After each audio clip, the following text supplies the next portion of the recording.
We're good, Libby. Just call full joy. All right, love you. I'll take a kiss. Have a good one. What is going on, everybody? Welcome to the Don't Unfriend Me show. Yeah, we know we're a little late. We had to get Bubba on, and that took a little bit with sound check. And then Olivia logged out of the donations, which I spent about 4 hours fixing today and kind of screwed things up. But that's okay. We love her anyway. Leroy's in the house tonight. Leroy, welcome. Thank you, sir. Thank you. How is everyone doing? You get to be a part of this, like, real soon, dude. Oh, yeah. This is going to be an interesting... It's going to be fun. It's going to be a good time. Welcome to the Don't Unfriend Me show, everybody. We're talking about a few things. Is Massie, Thomas Massie, a RINO? I don't know. We'll find out tonight. Nothing is worse than DJ hate. Black on black hate is pretty bad. We'll talk about it. Dylan Mulvaney has something to say. Go figure. They want to break Elon Musk. They're doing their best. We'll see if it's working. Hearing goes wrong with misgendering. Oh no, gosh, let's call in the safety police. She went full white nationalist. She was from Canada. And last but not least, is the economy okay? And what about an invasion on U.S. soil? Leroy's mic is hot. Mike, Leroy, say something. Check 1 2, check 1 2. Nah, his mic's not hot. He's good. He's right in line. We'll see you guys in 3 minutes. My mic's pretty hot, honestly. That's okay. We're talking loud. See you in 3.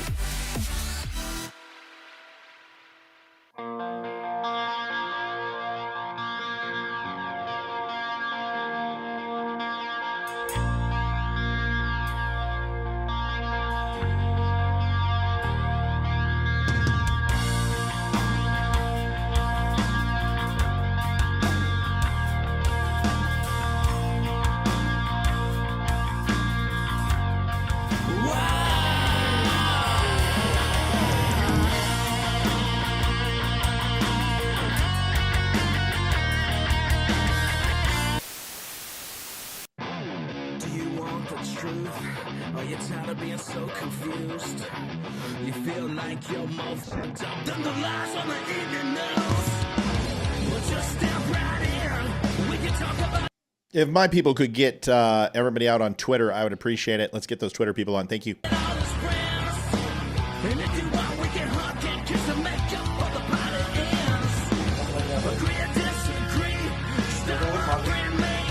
Go with mommy.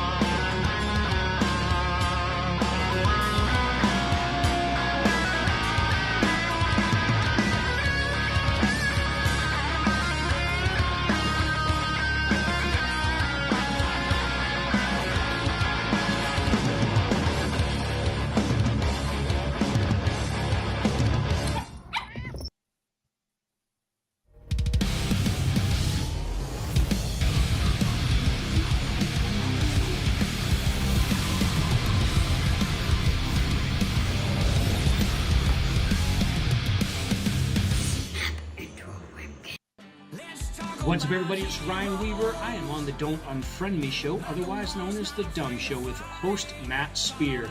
You guys can find the show at The Dumb Show on social media or thedumbshow.com.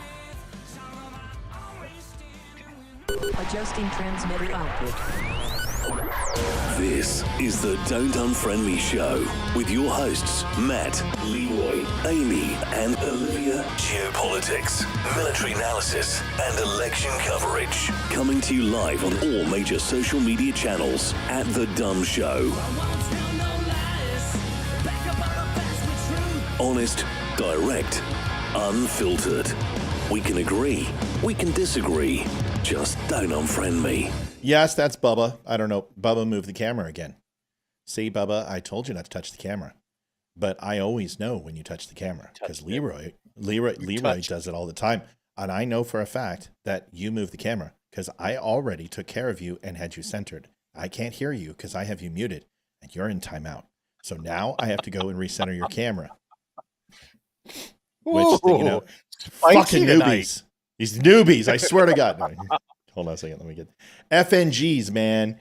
Ladies and gentlemen, we have Bubba here with us. Bubba, do me a favor.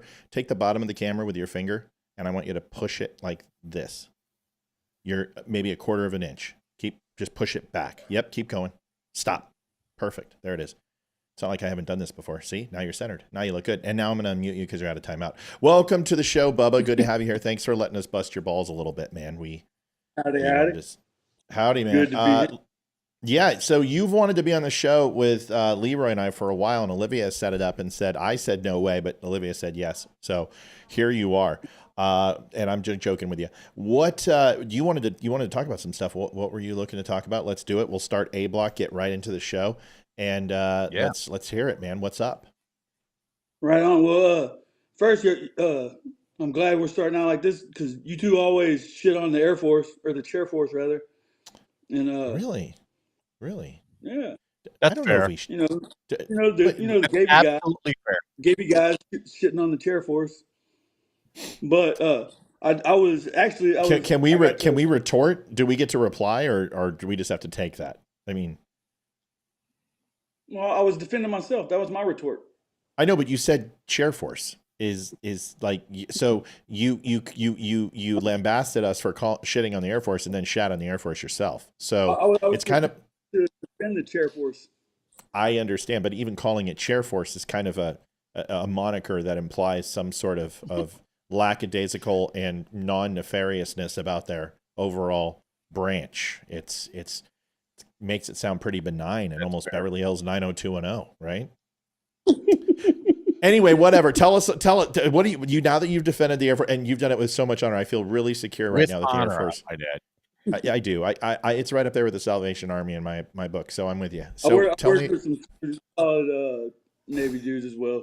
But as a member of the 820th Base Defense Group, it was the Security Forces Group at the time when I was in.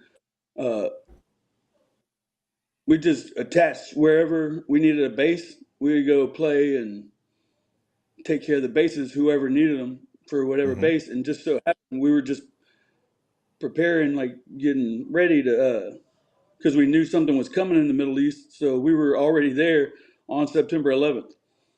Right. Like, oh, wow. So we got to have that fun time.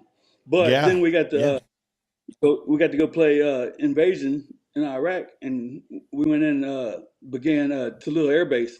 And at that base, I happened to one day be working. We have the A-10 ramp, the hog ramp, where all the pigs park. And as you get to take care of that area or whatever, I was watching it one day, and we had a in-flight emergency come over the radio. And whenever they came through to tell us what it was a dang A-10 that was hit with a surface-to-air missile. What? Damn. Yes. Wait. I know this story. Casey Hall. Yeah, go ahead. Tell the story. Casey Campbell was her name, and female pilot, and she made it back and landed that mug, and I got to watch that mug land. Didn't she also take some AAA fire too? I mean, wasn't it not just a SAM, but she? That's what Yeah. Wow. Holy shit. Yeah. So she took multiple. She took AAA fire and SAMs, and that thing was basically like holes that the size of basketballs were in the wing. Am I even right about this? I believe her partner went down, and the combat or the pararescue or whatever was able to go handle them pretty quick, like before they even hit the ground, probably. But it was a quick thing. But she was able to make it back and land that bird after it had been shot up. Now, did she go bingo, dump fuel and dump ordnance just to make weight, or did she just make it by the? Yeah, so she dumped fuel, she dumped ordnance, she cleared her throat, because it's my understanding that thing was missing part of the fuselage, and back tail was impacted, and like starboard engine was also. I remember this story. This is because A-10 is one of my favorite planes of all time. I love that damn thing. #1 bird in the sky. Yeah. So what? Well, certainly for imagery. It was just such an odd. Like I've been wanting to share that with you two, but because it was such a odd thing to be. You're always on the ramp taking care of the birds, and Yeah. you get in-flight emergencies all the time, and it's always a C-130 got a fuel leak or some whatever BS. But then it comes across an A-10 was hit with surface to air traffic, and I'm like, what? That's a huge testament to that aircraft to be able to take that kind of abuse. I mean, GE they were the people who originally built that thing, and man, when they say they built a flying tank, they weren't joking. For real. What was it? Was it GE that built the A-10? I think in the very, it really? might have been Fairchild. I think it was Fairchild. It might have been Fairchild. It was Fairchild. But I know the engines are GE, and I know General Dynamics got in on the revision of it. But yeah, it's Fairchild. It doesn't matter. The point is, it's an amazing piece of equipment. It's exactly. They want to retire the damn thing. Well, that's stupid. They're not going to. Trump didn't let that happen. They tried to do that shit in 19, and he's like, no, you're not going to retire the war. Every infantry person, anybody who's been outside the wire knows that the A-10 is like, it's like Apache, artillery, and the A-10. So, and then the A-10. So go ahead, Leeroy. Well, I was just going to say, it's amazing that for all of the grief that we always hear from the aviation industry about American aircraft, that somehow Russian aircraft are just tougher, it seems. That's why they didn't even put FOD screens on half of their fighters until very recently. And yet you hear stories of the A-10 that got hit like that, or way back in the day when they were first testing the B-52, one of them came back with no tail. And then there was another story of an F-15 that flew back with one wing. Yeah. Under its own power. The pilot had to throttle it down and just basically turn it into a missile. But one wing, and it flew back on its own and landed fine. Yeah, you definitely have to have some. Go ahead. That was the whole reason I joined the Air Force. My high school history teacher was a B-52 pilot, and I was just like, "Yep." My grandfather worked on the design of the B-52, along with the SR-71, the U-2 spy plane. But B-52, he worked for Skunk Works, and he was aerospace engineer and whatever. Just guy was ridiculous. Like his clearances were so. Like I had people like I was in Japan a couple times, and I had a couple master masons come up and shake my hand and find me when I was stationed in Yokosuka.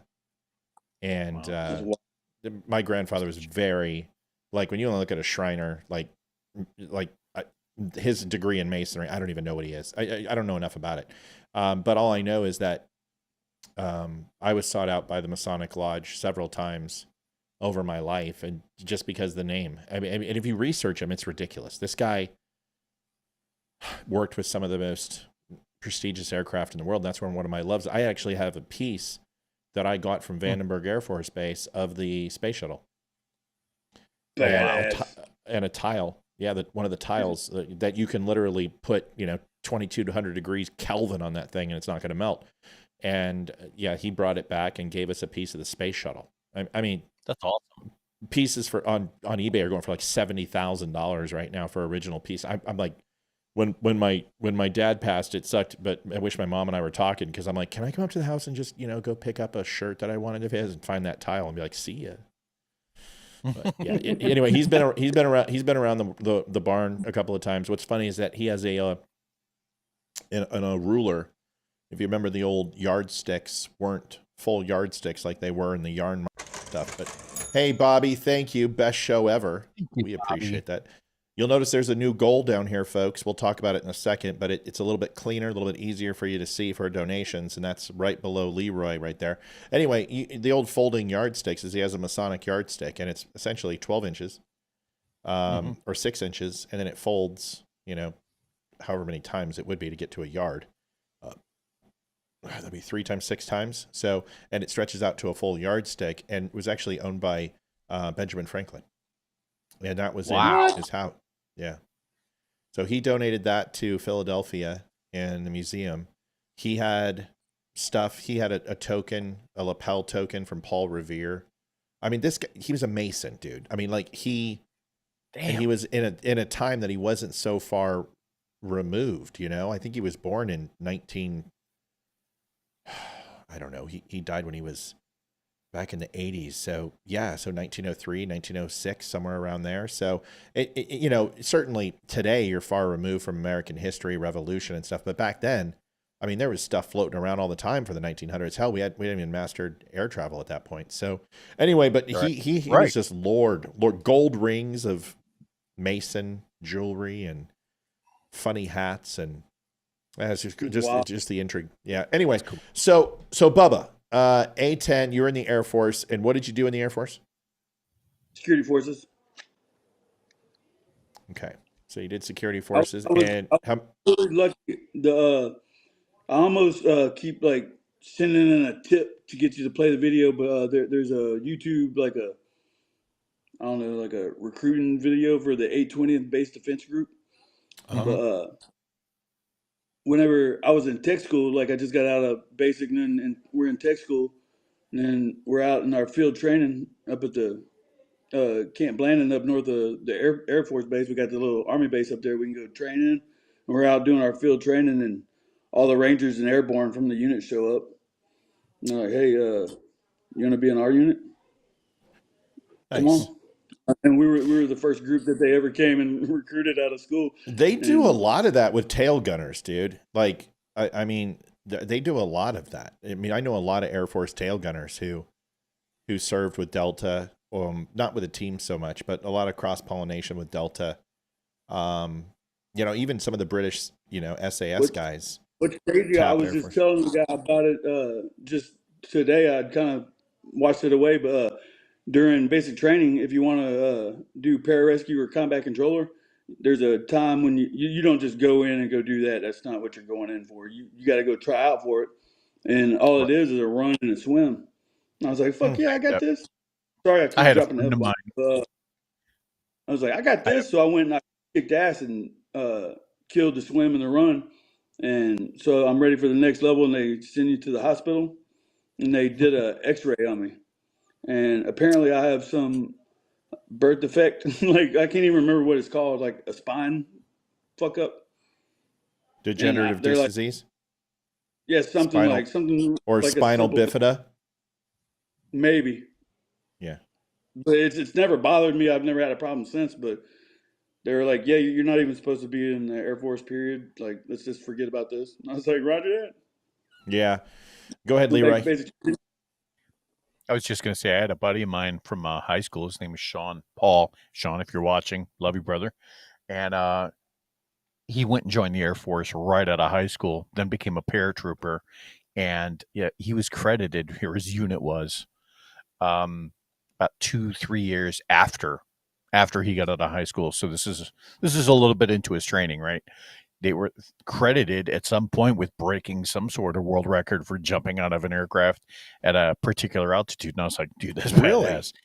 Wow. And he told me about it at a party, and he's like, but they can never confirm it. I'm like, right. That's terrifying. Yeah. So cool stuff. Bubba's been watching Bubba, how long have you been watching this show? It's been a while. It's been a good 3 years. I think I watched before that. A friend maybe invited me, a friend of mine, but I don't know who it was. But I just kind of stumbled upon it. You're a huge Astros fan, which was one of the reasons I like you. Okay. Absolutely. I got to go Ryan pitch when I was a kid.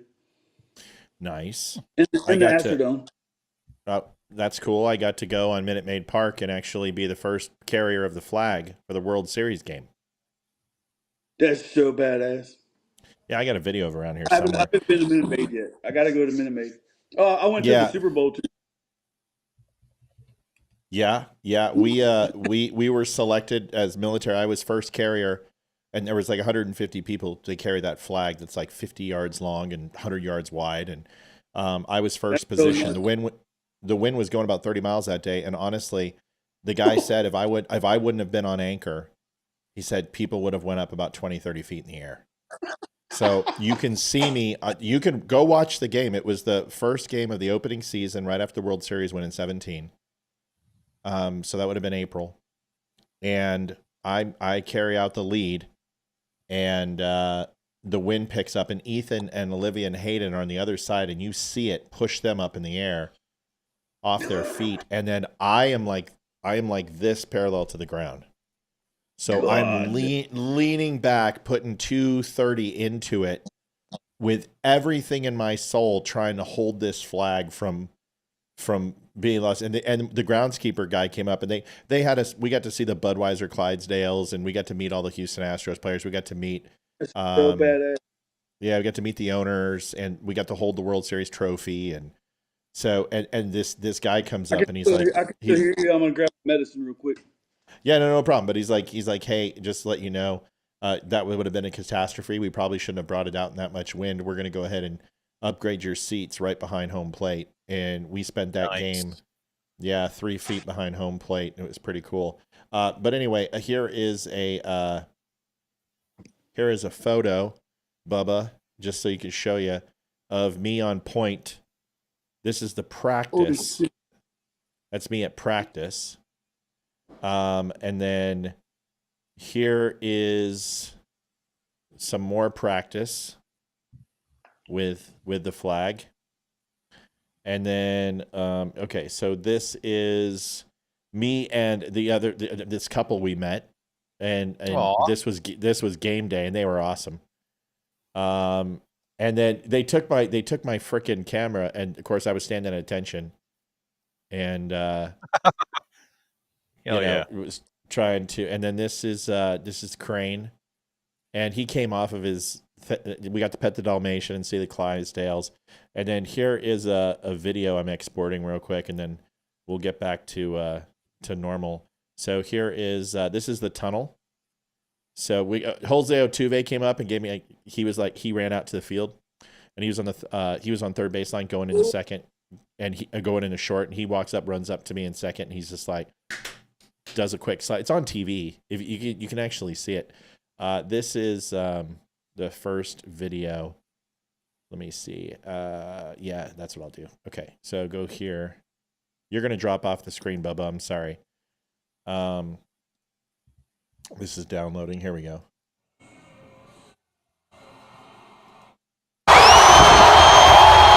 I'm sorry. That's really... Let me fix that audio. Come on, Kitty! I have no idea why that's so fucking loud. Doesn't matter. So anyway, I apologize. Here, let me see if I can get this audio down a little bit. Yeah, it's not letting me control it. Anyway, that's on the field. It was loud. Badass. Yeah, I'm not going to screw around with it. So that's first position. Never seen such a green field in my life. And then... Amazing. Yeah, so it was incredible. And then we got to see the Clydesdales come out. And then Hayden and Ethan, they remember it, surprisingly enough. There's everybody. Oh, man. It was awesome. It was awesome, dude. It was a great time. So that's I'll tell you about the Stanley Cup some other time. But anyway, all right, so you wanted to talk about that, and then you also wanted to bring up something else about Elon Musk, and I'm interested to hear, and I apologize for the audio there. So give me the story about Elon Musk you wanted to share, and then we got to go. Like right whenever a little while after I'd gotten out of the Air Force, and I was married and had a new little boy, and we was getting ready to split up. I was busting ass trying to go back and catch a contract back in the Middle East. Right. I was like going nuts with like Blackwater. There's a company called Custer Battles. I was trying real hard to go back over on it with a contract, and my homeboy sent me he's like, send this company your resume to this email. And the next day they hit me back and they're like, you're hired. Here's your plane tickets to Hawaii and then on to Kwajalein. And I was hired for the Kwajalein Police Department on the Kwajalein Island over on the other side of Hawaii, like way out there. And it just so happens, like I get out there and I'm playing police, and there's this millionaire dickhead that likes to show up all the time and shoot his rockets, and he goes and spends all his money at the bar, and like everybody goes nuts. So just be aware whenever Elon Musk is on the island, he's a maniac. And it turns out he was really pretty freaking cool. Like he would show up and he would just buy the bar, and he would just hang out. And then I was like getting ready to have it was getting ready to be my night off or my day off or whatever it was, and they're like, "Hey, you want to get some overtime hours on the boat?" And I'm like, "Yeah, I'll do that." I'm like, "Yeah, there's some dickhead rich dudes out here fishing. Like, just go keep an eye on them." I'm like, "I'm gonna go fish with them." You know, I'm South Louisiana boy. Like, I'm gonna go teach these rich dudes how to fish. Right. And they had been fishing before, so I didn't teach them nothing. But I got to hang out with Elon Musk while he was fishing. Like, No with the sun out. way. Oh, That that's is cool, dude. cool. And then like I didn't really even know who he was, and then and then once he started like showing up to the bar while I was there, and then it was like he was just the coolest ass dude. Like he would show up like while you're just chilling at the bar, and like he would just walk in and just tell him like, and he might not even hang out. Like he would just go by the bar and just so everybody could have a good time, and he would bounce, or he might hang out and out drink everybody in the whole damn bar. Like he would. What like, year? What year was this? 2011. Wow. Wow. So this is after Tesla and everything then. Yeah. Yeah. I didn't know it was just all SpaceX shit. Like I had no idea about Tesla and all at that time. Yeah, that was eBay, but he was just fresh off of But, like, eBay and PayPal still, system.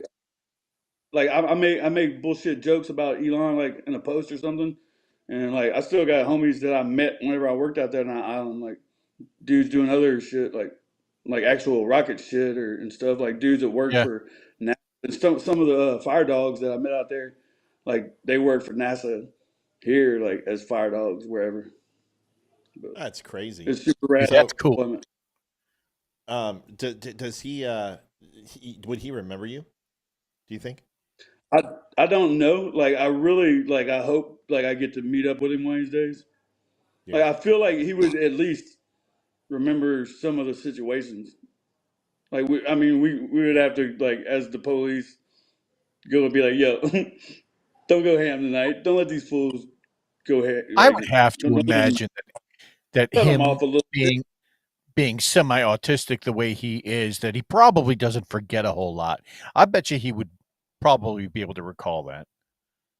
Yeah, I would assume. Yeah, I thought I was gonna teach these rich boys how to do some fishing on the boat, and like I realized it was him, and so it was just kind of cool. Like it's like, man, let me show you something.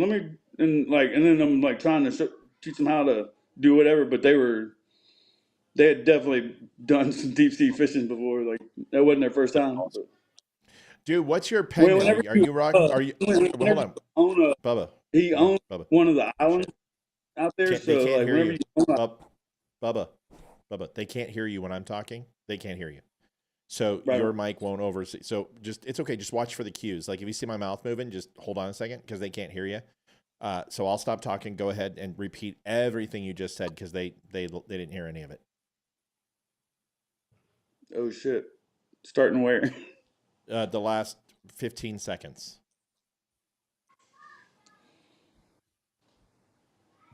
No, it's okay. Yeah, it's cool. I got a question for you. You're are you wearing a Viking rune amulet on your neck? Mjolnir. Is that what it is? Yeah. What? It's a Viking rune amulet, isn't it? It's the hammer, Thor's hammer, the Mjolnir. Yes, it's called for Major. Yeah, it's a Viking rune amulet. I can't believe I figured. Got it hanging up behind you on the wall. I've started to mention it a couple times. Yeah. No. I just couldn't believe I recognized it. I thought that's what it was, and I always like to. I watch people's backgrounds, and it's just the intel guy in me. Like I've already studied your entire background. I've had this around my neck since I was at Bagram. Yeah, that's pretty cool. This is gifted. That's cool. This is a gift to me in Afghanistan, and I put it on. Nice, man. Well, listen, Bubba, I appreciate you being on, man. And what's cool is when I call you Bubba, I call everybody Bubba. So it actually kind of works out. So that's one of the things when I'm not on the show. Bubba is like out of my mouth every second. Go ahead, man. What else you got? And then you got your minute, and then we got to go do the show. So I was just say one other cool thing. Whenever I was working on the islands, one of the islands that we had to secure, it was the old Star Wars facility from the Ronald Reagan Star. Oh, so really? It was just a building. So I had it was just like go chill for a couple of days by yourself on the Star Wars island and get paid extra. That's pretty cool. That's I know everybody loves Reagan, and I had to throw in a little Reagan. Cool shit. You want to? Do you know who Eric Prince is? Yes, I do. You know he lives right next to me. Safest block in the neighborhood or in the city. Oh, dude, I got a Force Recon Marine. I got a SEAL, right across the way. I've got Department of Homeland Security. I've got Director of Border Patrol. I got a couple. One of my best friends is a Secret Service dude. I keep trying to get him to come on the show and come bullshit, but no, they won't. Yeah, they won't.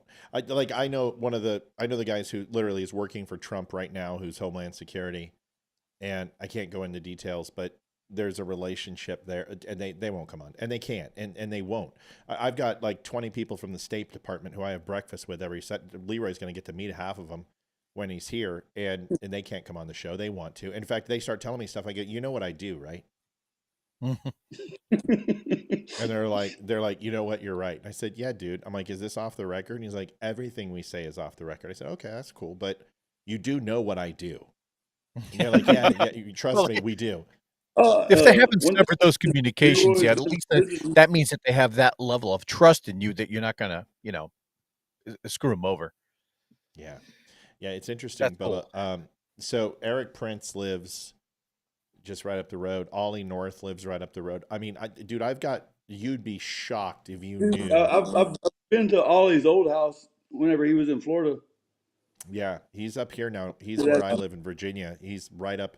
We ate breakfast at the same diner. So he's a great dude. So this town of like 500 has some very old intel salt in it and special forces. It's got a lot of soft guys here.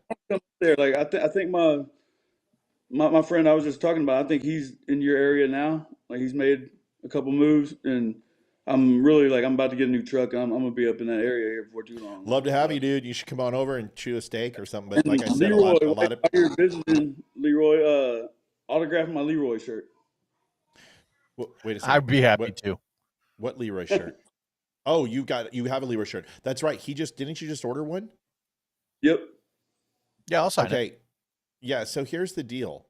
It real simple. If anybody on the show wants something autographed, just order it, and you can send it to my PO box, and then I'll get it to Leroy. We'll figure this out. Like I can just ship. What I can do is I can just ship some shirts to Leroy and have him sign them, and then I can put them back up on the site and drop ship them. So we're getting a ton of requests for autographs. Like this week alone, there's like 30 or 40 requests for autographs when we're all together. I mean, it's getting people are starting to like the show. Bubba, listen, dude, I love having you on. I got a full show to run. Promise you come back. One more thing. You got your minute, seriously, and then I got to go. No doubt. I'm good. I've had a good time. It was cool hanging out with you guys. Dude, we'll Bubba, do it again. It was really, really good to talk to you. I really love the stories. I had no idea of your background in terms of Elon and Star Wars. That's cool as shit, man. That is super cool. Love it. I never get a chance really to brag about that stuff, and it's cool whenever somebody understands. Yeah, but the guys who did the stuff don't brag about it. You know what I mean? Right. No doubt. Yeah. Well, thank you. You got it, Bubba. Appreciate you, man. Talk to you soon. Bubba, take care. Good cat. Really good cat. Yeah. It's good. Really good good to see dude. him. He's been on the show for a long time, and he's been wanting to come on and share that with you. He really is a big fan of yours, dude. Like if you want to know who your number one fan is, that's pretty much it. This guy talks about you nonstop and loves you. So yeah, well, he wanted to make sure he didn't give a shit about me. I'm not sure it shouldn't go the other way around. Maybe I should be his fan. Well, you certainly can. With a beard, he can grow a real beard. So that's. I had drill just last weekend, dude, whatever. I had to shave too. Folks. It takes a while. Look at this little gray dude. I can't like. I'm gonna have to dye my beard before the shoot because I know. Anyway, Bubba is a cool cat. Someone we like very very much. We wanted to start off the A block with. We like veterans. We love veterans here. It's important to us. So let's get down to brass tacks, and then we can do the show. Tonight's goal, $300. We're at $51.99 already, 17% to goal. If you would like to donate to the show, it's your first time watching, or you've watched for hundreds and hundreds of hours, what you find is that a lot of people watch the show and go, how can I give back? Well, you can go and pick up some shirts and some hats and some coffee. We've got veteran-owned coffee made in Wisconsin by my buddy in the military, Matt Hawley. We've got 6 different brands. 4547 is the brand new one based on Trump. It is delicious. We do a lot of blended coffee.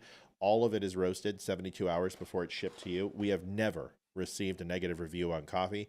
If you use a French press, it will keep you going with 1 cup. It's a 1 cup guarantee. If it doesn't, 1 cup, everybody knows the rules, like 1 bite, you can go ahead and get your money back, and I'll do it for you.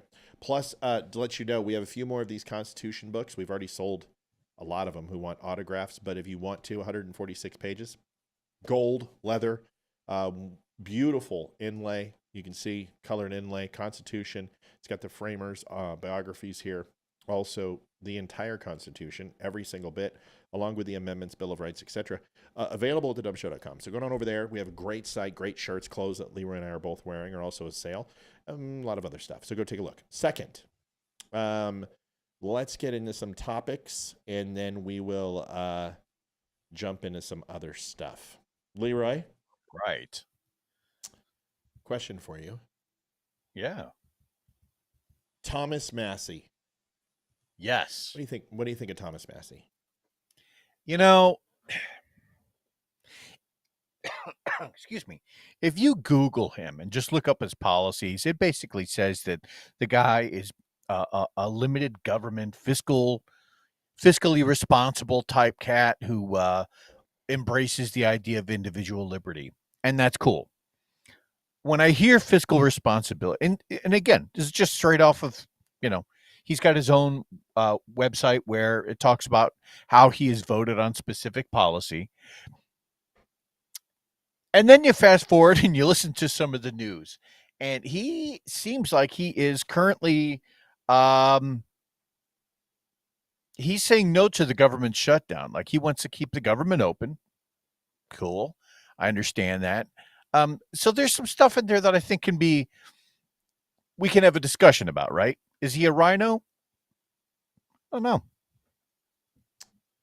So Terry King had a question, said, Matt, do donations over the weekend ever get recognized, and what day night do you put in? We put them in Monday through Friday. Weekend donations, we don't really receive a lot. And I know you bought a Constitution book, which I was going to thank you for that, obviously, throughout the night during the show. But I'm not aware of a donation. So if you did, you just need to let me know, and we'll take care of it. But we usually unplug for the weekend and just get completely away. And the reason why we do that is because if we don't, we'll go insane. So, Terry, if you want to do me a favor, you can email Olivia at The Dumb Show or Matt at thedumbshow.com, and we'll make sure it gets put in. But I just did a search through email. I didn't see anything. So that's probably why you didn't see it. And usually, Olivia, if she gets a weekend donation, she'll roll it into the show and give you credit for it, usually right when we first start the Monday show. It may not go into the nightly total because we want to try to be accurate with our donations, but you'll get credit for it. So let me know. And if that means you did a donation, I don't think we got it. So, but let me know, and we'll go from there. So Thomas Massie, I want to be fair. You gave me 100 on Saturday. Terry, I'm going to look it up right now. It's that important to me because I never want to not give recognition to people.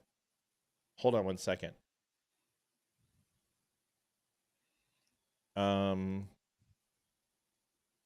Was it to PayPal, Terry, or was it to like Rumble, or can you tell me where it was at? Can you find out if Terry Green, she says she gave $100 on Saturday, and we need to find it. Yeah. Because we didn't give her awesome recognition, and then if we did, you could just put it. How do I do it? You would put it in and take it out. You'd show the recognition, and then okay. Terry, we're gonna figure it out. Let me know. PayPal, Venmo, Rumble. YouTube. Where did it come from? And then Olivia will track it down and I'll see it because we never.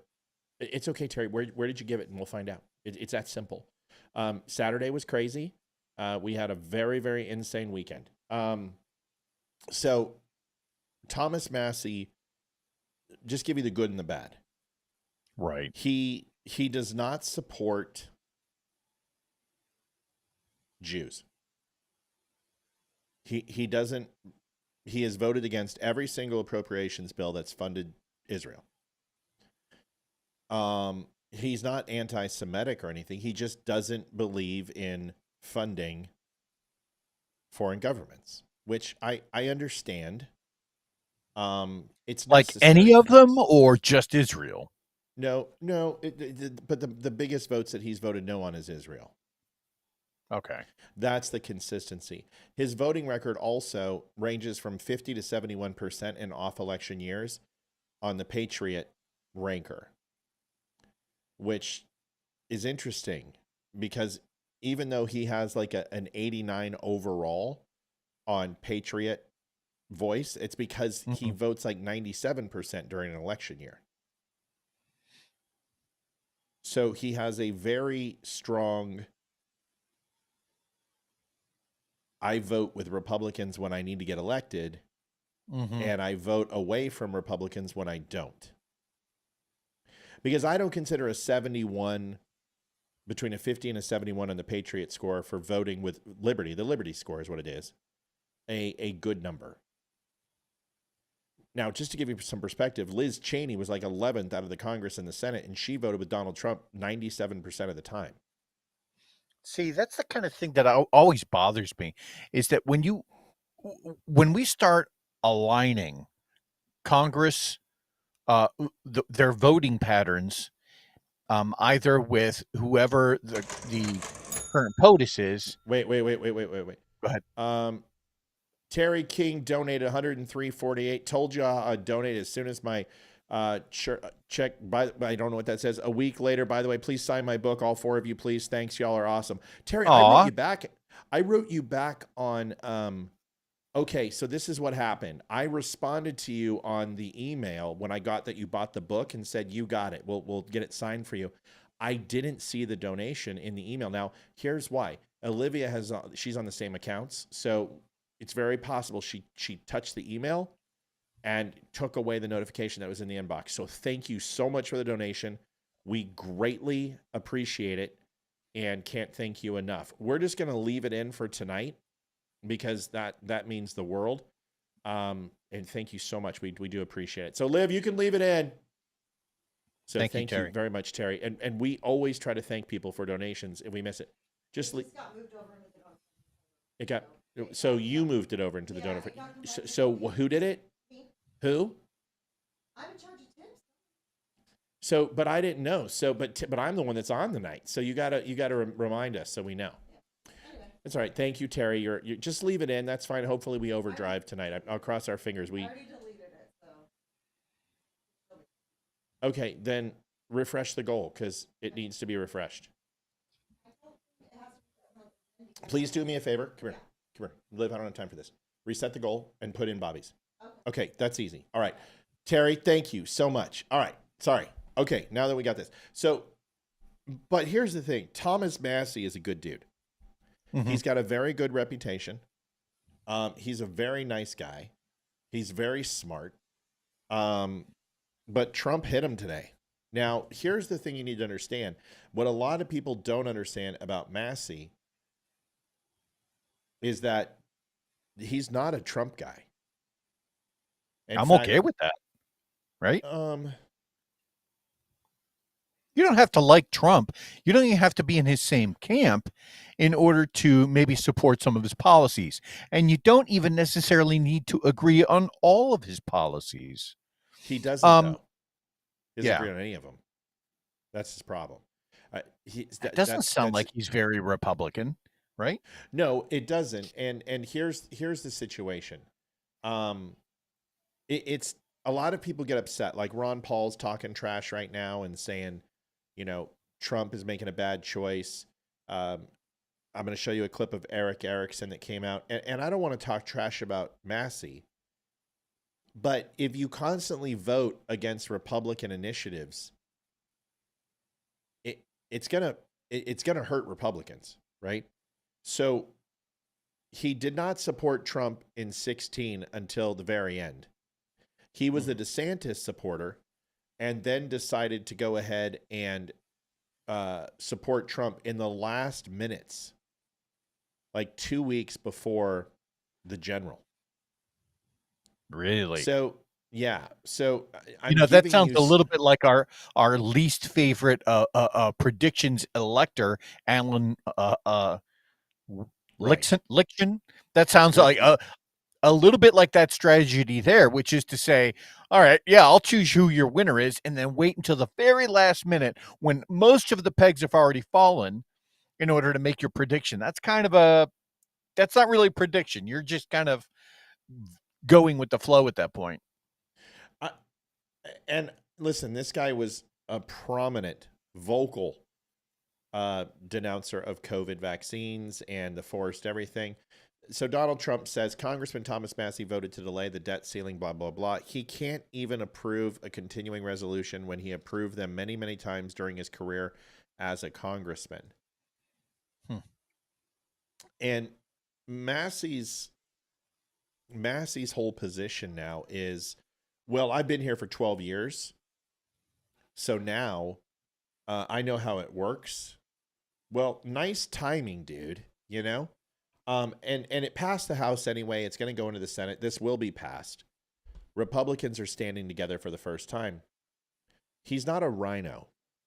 He is, like, the entire Freedom Caucus got behind this continuing resolution because it's a clean bill. And I understand he's upset because it's going to increase the overall ceiling by $4 trillion. But that gives Trump wiggle room not to have to do this again after primary. Right. And if Trump has to do this again after primary, guys, that's gonna kick his ass. Because if we lose the House and the Senate, that's ball game. You know what I mean? Yeah. So, people need to understand that this is something that is not Massie trying to be a jerk. He's trying to vote his conscience. Mm-hmm. But Trump is attempting to cut the budget, cut the overall waste and fraud and abuse, but he also needs to have the money to do the things that he needs to do with national defense. And anyone who's sitting here and questioning Trump's results just needs to look at the cost of eggs have went down. Gas has went down. Inflation is the lowest that it's been since pre-COVID. What Trump's doing is working. So I'll show you that. But a lot of people are saying that Massie, walks the walk and talks the talk, kinda. But when it really comes down to brass taxes, he doesn't align with Trump. And this is my problem, is like he is like a Ron Paul. He votes off the cuff based upon his idealistic principles that don't align with the party he's in. And if he wants to be an independent, then he should take the R off of his name and put an I in front of his name, because I'm not happy. I think he's wrong right now. I'm going to let you listen to Eric Erickson, Leroy, and then I want to get your opinion. I know you've looked up some stuff, but Eric Erickson does a fairly good job of playing. I like him. I really do. Well, yeah, I get a little tired of his wishy-washy Glenn Beck attitude. He's a little anti-Trump for me. But, I understand. I don't mind people being... Listen, dude, there's a difference from not liking Trump and being anti-Trump, okay? Well, and that's a big distinction that we need to make, right? Is that I don't have to agree with Trump all of the time. I don't have to be in Trump's camp all of the time in order to understand that, is he the right guy for the job holistically? Yes. Do I like all of his policies? No. And we should be able to criticize them when we see him making a bad call, or when I see him acting in a way that doesn't necessarily fall in line with a particular set of values that I have in place. And I think it's okay for people on the right side of the aisle to say, that was a bad call. I don't see that as necessarily being a bad thing. No, there's a difference though in being anti-Trump and disagreeing with Trump's policies. And Eric Erickson very much has turned into an anti-Trumper. And I want to say there's nothing wrong also with Thomas Massie voting his conscience. There's nothing wrong with that. I don't think Donald Trump should ask for a primary on Massie. I think we have a thin enough majority, and I think primary Massie is a bad idea. And in Kentucky, it's a very heavy Trump state. He's called for a primary on him too. He said it in 2018 because Trump doesn't necessarily love Massie, because Massie has been fairly disloyal to the MAGA brand. And once again, that's Massie's job. But there's a difference between being anti-Trump and disagreeing with his policies. It seems like Massie is kind of like a McCain, who is supposedly supposed to be very, very Republican, but during the Obamacare mandate says, nope, I'm going to go ahead and I'm going to stab you in the back. Massie is kind of coming off that way. Once again, when the Freedom Caucus all agrees, when you got Chip Roy and Eli Crane and Matt Gaetz, who's no longer there, type, Marjorie Taylor Greene, Lauren Boebert, these people are Freedom Caucus, who all believe a single bill, clean bill is the only way to go, and they all stand behind it. The last thing I think we should do is put handcuffs on this administration, because I think it's going to take money in order to make money. And if you want to pay for your tax cuts, you got to raise the ceiling. If you truly believe that sending out tax cuts to America is a good thing, then you still have to pay for your programs of being to bring up the debt ceiling a little bit, because we know the tax cuts worked before because the Democrats extended them without saying anything. That's what they always do. Just like they extended the tariffs when it came to China. Here's Eric Erickson. Let's listen to it. Don't always agree with Congressman Thomas. By the way, that's your new mic, the RE20. Ooh. Yeah, that's my old one.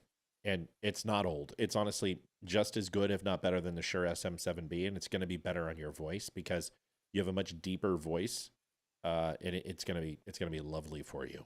Massie, like, I would vote for this continuing resolution, but Thomas Massie has for years said he's not going to vote for any more spending. He wants real budgets. He wants comprehensive reforms to reduce the size and scope of government, and everybody says they want it. And I just find it very notable that this is a man who has said what everyone wants done, he wants done, and he's willing to vote in the way everyone says they want it, and he's getting bullied for doing it from the president on down, for defying everyone in Congress and saying not going to do this.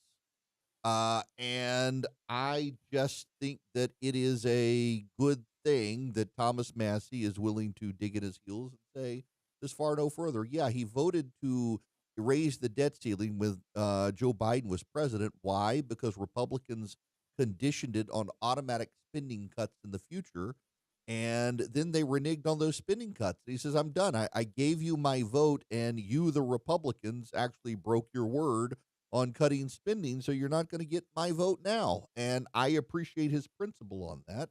Whether I agree with him or not, it's nice to have a principled person in Washington. Again, he voted to raise the debt ceiling when Biden was president because Republicans premised it on automatic spending cuts in the future if goals weren't met. And then it was the Republicans, not the Democrats, who betrayed their own spending cut goals, and now they're blaming Thomas Massie for voting no. He said he would if they betrayed their goals. He's kept his word. Why is he the bad guy? Everybody says they want smaller government. He's the one voting for smaller government. Let me just do this real quick. It's because the days of smaller government where your entire budget was $300 billion, it's over. The cuts we need to make to the programs that we have are career suicide for any politician. You can't cut defense. You can't cut HHS. If you cut Social Security, Medicare, those make up 79% of our budget. If you cut any one of those, we're done. You will not be able to legislate. This is why social programs are horrible for countries. And it's certainly horrible for a country that has to have the defense budget that we do. Why do you think Donald Trump wants NATO out of NATO? because he wants to give us a $300 billion surplus back into our economy by cutting that away from NATO. He wants them to increase their expenditures. And if they do, it's a $300 billion net positive to us. He wants to stop the waste. He doesn't want to cut Social Security and Medicare. He doesn't want to stop cancer research. He wants to stop the wasteful spending in cancer research. Blank checks to anybody because they want to go ahead and do some sort of semi-aquatic experiment on underwater mice to see if their transgender fucking replaced penis can somehow produce ovulating tuna. I don't care about this stuff. So when Eric Erickson sits here and goes, oh, well, he has principles. You know what Donald Trump's going to say? Was that deal with me? No. Now you're dealing with me. And if I tell you I'm going to do something, I'm going to do it. But Massie, you can't go against everything I say just because and hide behind principles, because ultimately what you're doing is you're hamstringing Republicans from 2 years having to go back to Congress and beg for money every time they want to do something. And you can't do that. That's why these continuing resolutions don't work. It's kicking the can down the road for 3 months and nothing gets done. We need to have a little cash in the bank to go ahead and do the things we want to do to invest in the U.S. economy in order to make money in the U.S. economy. This isn't hard. Go ahead, Leeroy. Sorry. No. I completely agree with you in that, right? When you're playing the long game, when the Republicans are playing the long game, then raising the debt ceiling is really it's a smart move. It sounds like it is antithetical to our core values. However, to your point, when you make the argument that, well, in 2 years' time, in 4 years' time, when we're not necessarily in control anymore, this may be one of the steps that is required in order to get some of the future policies pushed that we need. Now, I say that to say this. Is this a case where Thomas Massie is just looking at short-term goals and saying, well, they don't align with our long-term goals? And in doing so, does that in some way betray the party, or does that in some way violate his own personal beliefs as a politician? I don't know what the guy thinks.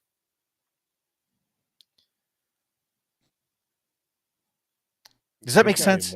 No, because no, it makes sense from you. It doesn't make sense from him.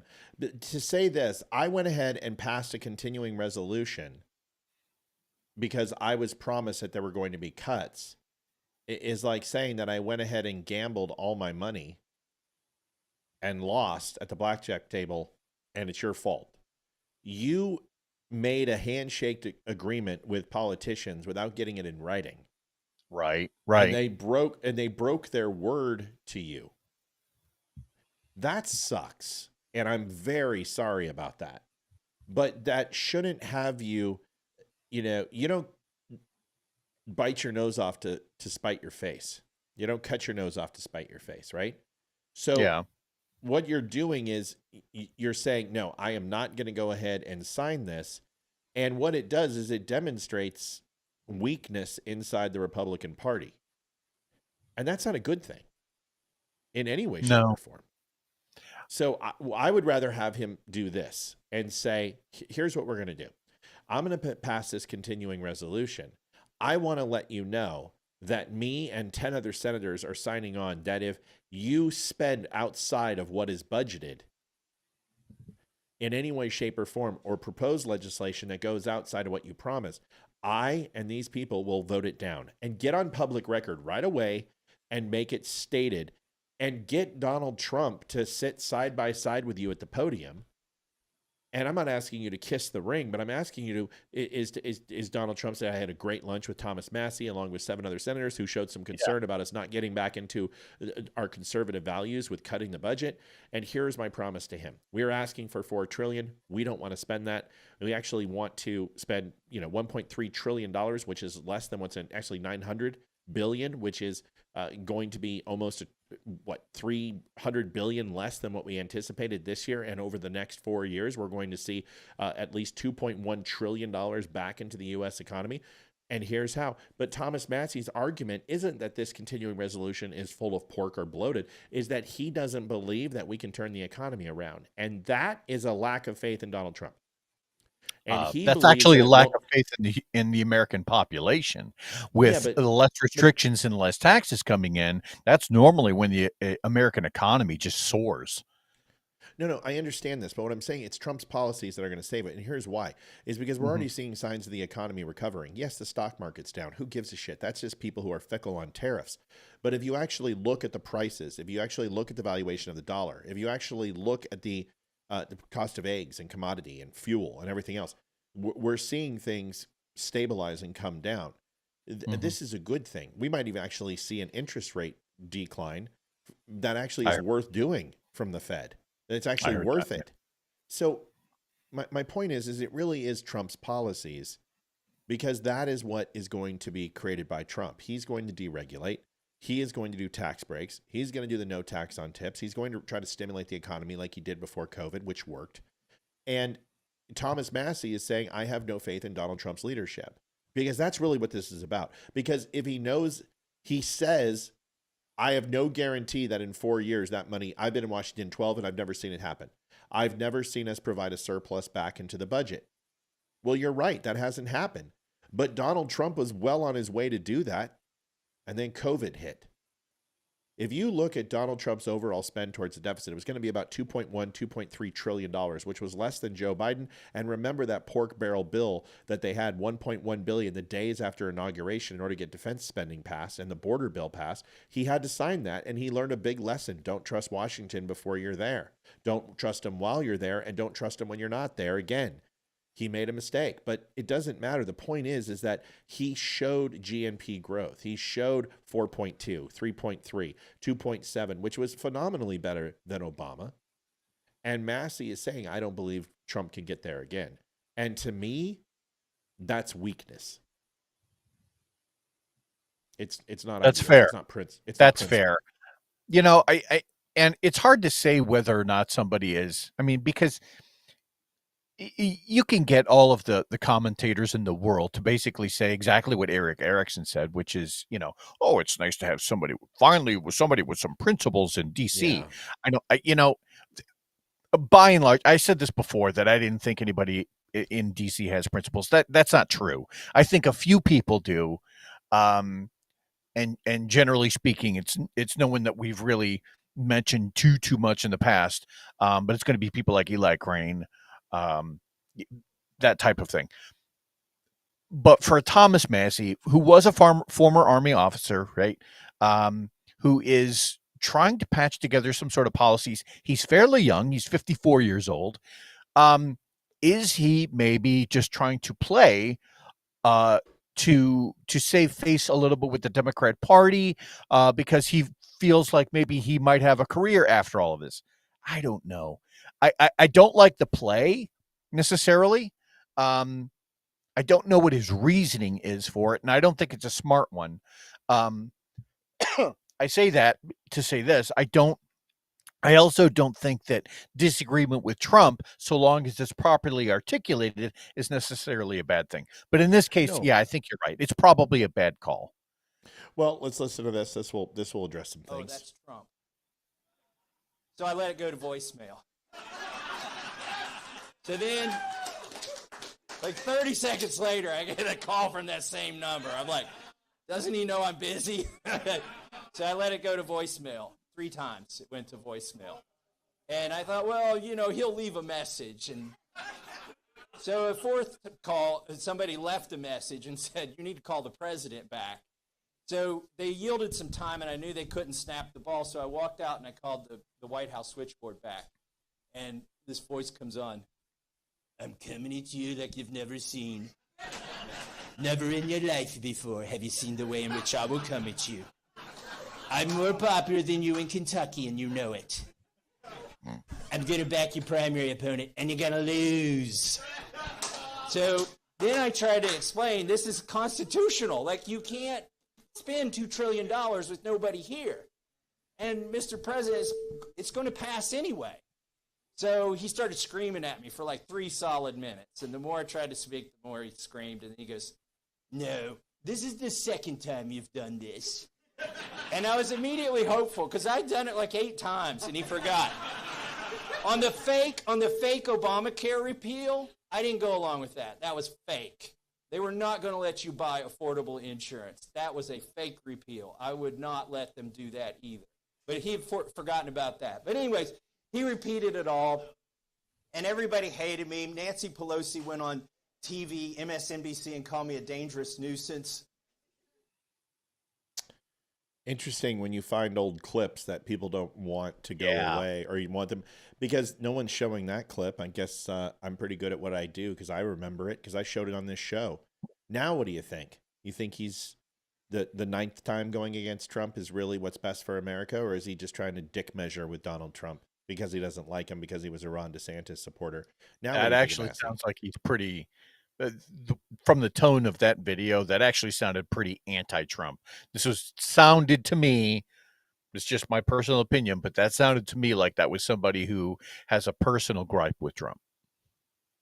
Yeah, so welcome to the Donut Friendly Show where you actually get the truth. I like Massie, but when people are like, he's such a good guy, he just disagrees with Trump. No, he hates Trump, and he doesn't like Trump.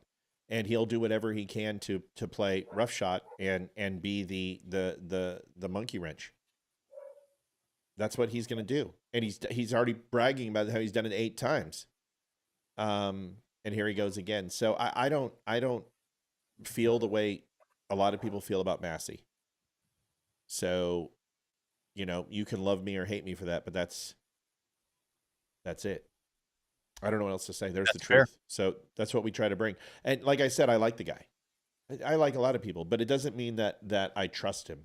You know what I mean? Right. And that's fair. I mean, it is, I think it is completely fair to, when you look somebody up and you start looking at their policies, the moment somebody says that they're, fiscally responsible and that they embrace individual liberties and the ideas of limited government. All right. You've got my ear, right? I'll hear you out. I may not agree with everything, but we can have a conversation, right? In this case, that's kind of what it sounded like until you heard that speech. And then it's like, ooh, you just don't like Trump. That's what I got. That's why I played that at the very last. So everyone could get their opinions out. And because on the surface, it looks very positive. It looks very noble of him. Hey, Leeroy, pull your mic away from me a little bit. You really are coming in hot now. You tend to get excited in the show and get closer and closer. And no, don't be. Mine was really low. So I was trying to compensate for yours, but it didn't work. So now you get to see it. You get to make a decision. Is Thomas Massie a RINO? No. But is Thomas Massie working in the best interest for MAGA? Absolutely not.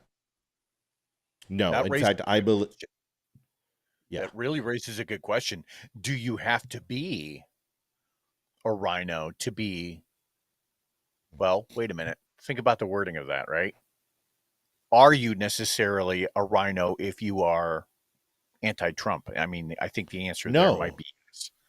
No, it's not. No, it's no. Because I don't believe that true conservatism is wishy-washy on pro-life. I don't think true conservatism bans bump stocks. And I would calls for that. You're really hot, dude. You got to move the mic. You were so good, and then I can't keep up with you tonight. Like I'm up and down on the mic thing. You got to figure it out because you're coming in super hot. It's okay. No, it happens sometimes. It's not your fault. We get you your new setup, which is coming very soon, sweetheart. 3 days, life will be much better. So the thing is true conservatism doesn't apologize for family values and marriage between a man and a woman. So I don't think there's been true conservatism on this mortal coil since Reagan.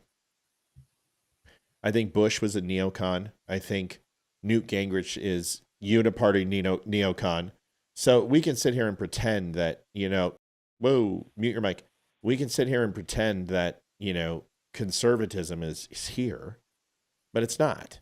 And so do I believe that Donald Trump is a true conservative? No, I think socially he's fairly liberal.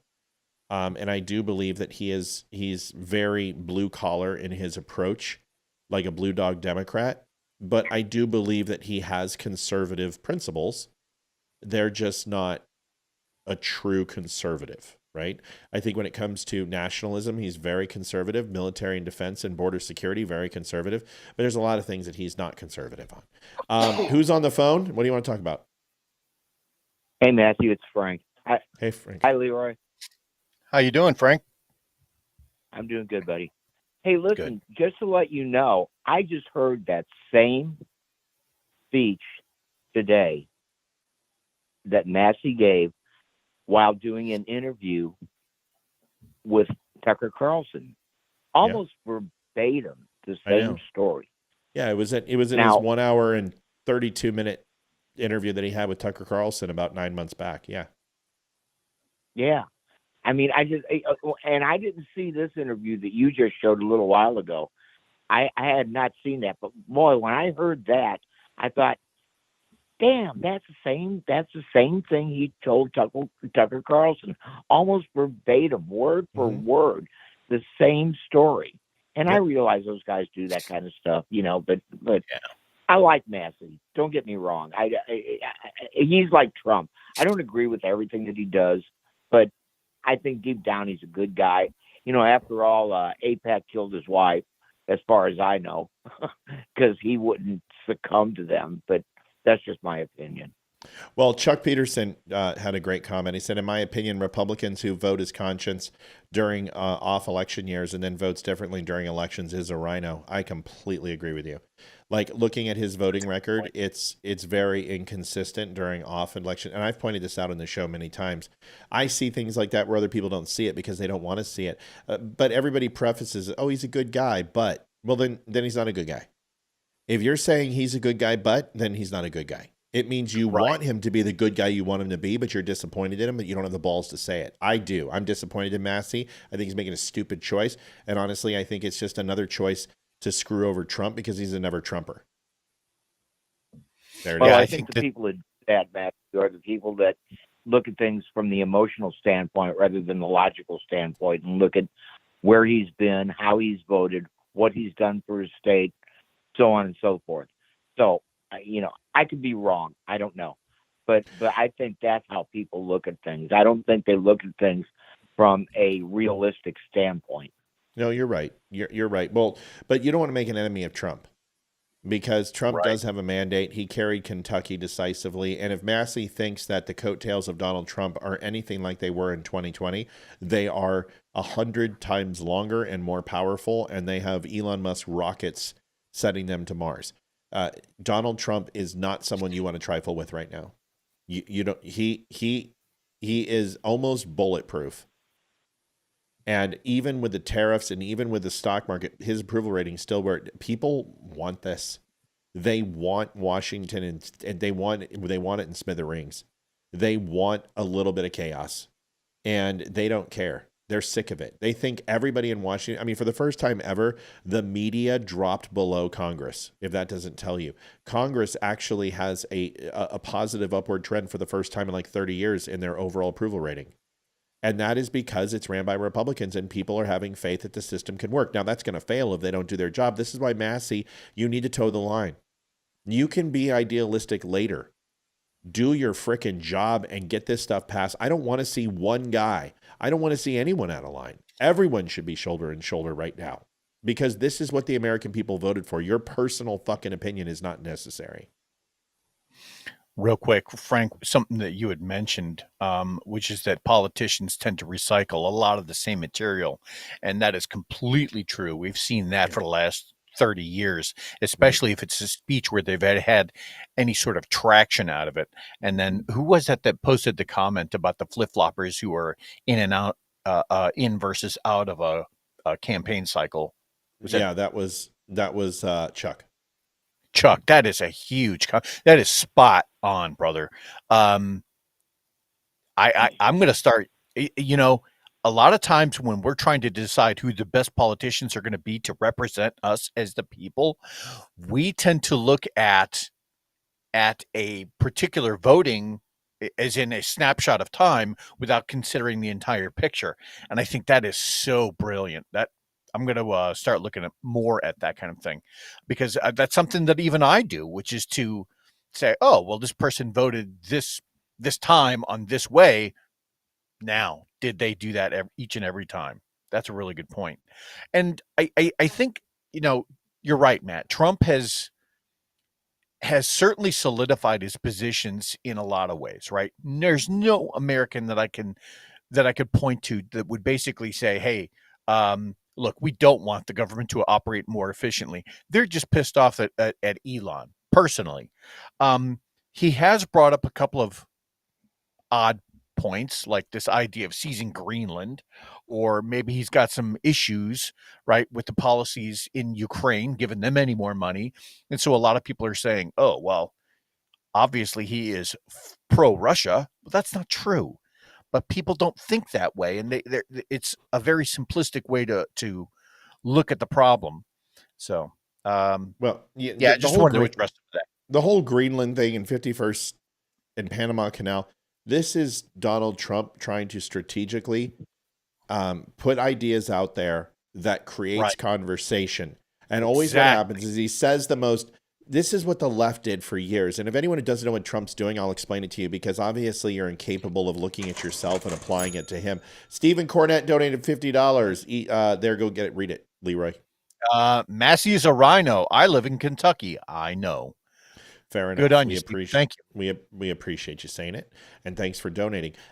This is what Democrats do. They get to right before the general election, and right during the primary, and what they do is they go all the way to the left, and they say $100 million for the Green New Deal, or $100 trillion for the Green New Deal. We want Medicare for all. We want to give reparations to African Americans. And they start saying this crazy shit that gets them to set aside apart from the field of 12 to 16 that are running against them.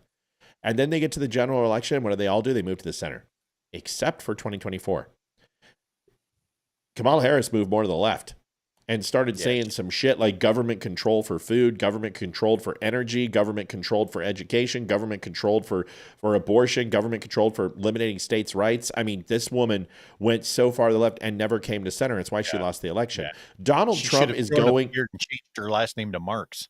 Exactly. Or, focus on those emphatic folds that she has and claim that she's Chinese, first Chinese black Jamaican. But Trump, what he does is different. What he does is he leans towards the fascist comments, the right, the alt-right, and talks about, I'm going to go ahead and we're going to annex Canada. And why does he do it? Well, because he's doing exactly that. Once he says the most outlandish thing ever, the conversation begins. Now you're hearing where there's certain provinces in Canada that are talking about branching off of Canada and joining the United States. You're talking Panama Canal is not longer charging our ships. You've got Greenland, which is seriously considering what it looks like to be a part of the United States. And the conversation's at least starting. And that is what he wants. He wants to assault people's delicate sensibilities to get them to actually have a conversation and debate the topic. And he is a master at doing this. He gaslights like a freaking 30-year-old wife. Go ahead. Oh, God. I totally agree with you. What people do not understand is this is the way Trump negotiates. He will throw out the most outlandish things, as you said. And he knows he's not going to get those things. But it's a start of a negotiation. And that's what I wish people would be smart enough to see what he's doing and how he does these things. There's a pattern there, and if you keep watching him and watch the way he does things, you'll notice the pattern. It's brilliant. Right. That's why he wrote the book The Art of the Deal. He knows what he's doing, and people take it as when he comes out with something like, well, we're gonna make Greenland into the United States. No, that's not what he wants to do. But what he's doing is he's generating something here. He's generating people to think and that is part of his negotiation skills. That is what makes him a master. All right, Frank. I'm not going to keep you guys longer, man. I appreciate my time that you've given me. I love you both. I love Amy. Love Olivia. I hope your shoot goes well this weekend, and God bless all of you. Thank you, Frankie. Everybody. We love you, buddy. Thanks for always calling in. Thomas Griffin, Canada's not. I didn't say Canada was going to branch off. I didn't say that, Thomas. Thomas, you and I seem to be miscommunicating over the last few nights. It's interesting. I didn't say Canada was going to branch off, did I? No, I said there's discussion. And this is what we want. And by the way, Doug Ford, they already pulled back the 25% electricity tariff hikes. Canada already buckled. So that just came out 57 minutes ago. So I'm not saying Canada's going to. What I'm saying is it creates conversation. It creates dissension. It creates dialogue. And honestly, what's the worst thing that happens? People talk. What's the best thing that happens? Canada's annexed. Great. Well, we've just increased the size of the United States. In the worst case scenario, people get their feelings hurt. Who cares? So this whole thing is Donald Trump doing what he always does, which is creating the conversation. If you remember, he ran on overturning Roe v. Wade, but not one of those justices said they would overturn Roe v. Wade. Nobody even brought it up. This was a state push to overturn Roe v. Wade, and the Supreme Court was forced to hear it. It wasn't even on the docket. Conservatives, they gave up on Roe v. Wade, and the reason why is they quid pro quo for the First Amendment or Second Amendment. You don't touch the second, we don't touch abortion on the 14th. Donald Trump if you think there's only one person responsible for overturning Roe v. Wade, and that is Donald J. Trump. He ran on it. He promised that he was going to do it, and he did it. And he put justices in place that would do it, who said, nope, we believe that the Constitution of the United States is whole and dear. We believe that blah, blah, blah, blah. We're not going to go against the Constitution. And then they struck it down. And nobody expected it. I didn't expect it. We were sitting in March, and we're right next to the primaries. We were, 7 months away from the primaries. And we're like, oh, my God, what did the Republicans just do? Don't you guys remember? Real quick, something I wanted to add is that the United States hangs at around a $27 trillion GDP. It might even be a little above that right now. The very next closest country is China. And they're only, I think they've dropped it a little bit. They're just a shade under 19 trillion. So when you're talking about countries like Canada, now Canada is interesting because they only have I want to say it's like a $2 trillion GDP, right? So in order for a lot of these countries, especially countries with a shrinking demography, there's three basic types of economies. There's there's investment-led, there's export-led, and what's the third one? Doesn't matter. When your demographic is on the shrink, right? When things are shriveling up, you can never have a consumer-led economy because there's just simply not enough people within the country to consume all of the goods that hopefully that country would produce. So countries like Canada, countries like Germany, they have to export in order to maintain their current foothold in the world economy. Canada is no different. Their demographics are in the tank. And so what Donald Trump has done is used the size of our economy and said, look, if you want in on this, in order to maintain your level of economy, if you want to sell your goods to us, there's going to be some ebb and flow here. There's going to be a little bit of a re-leveraging of American might, so to speak. And I think that's a good thing. I really do. Just market, command, and mixed. Yeah. 3 types of economy. So command would be like North Korea, militaristic. Mixed would be consumer. I thought it was consumer, investment, and export. Basically the same. Well, okay. Mixed would be some flavor of all of those, right? Well, but command is military controlled, government controlled economy, which would be, socialist. Excuse me. Then you have a mixed, which would be military and free market, which would be Germany. No, not Germany. That's a mix, right? It is, but Germany's not. I think they kind of have to migrate a little more towards export led, because if there's any country that's like in the worst shitter demographically speaking than Canada, it'd be someplace like Germany. Most of Europe is like that. The United States is a mixed economy. I know it's supposed to be free market, but not anymore. Tariffs are not free market. They're antithetical to free market. So, and it's using its military. I mean, Trump is using military force to force some of these companies to concede. I mean, he basically told Panama, "Let us in for free, or we're going to take it from you." I mean, we have to understand that the United States has shifted to a very forceful and using its military to essentially subtly threaten other countries to do what we want. And we're certainly doing that with Canada. It's like, we're going to pull out. We're not going to support you. We're doing it with NATO. Mm-hmm. Either pony up or we're out. And then when we're out, 83% of your funding's gone. That's command.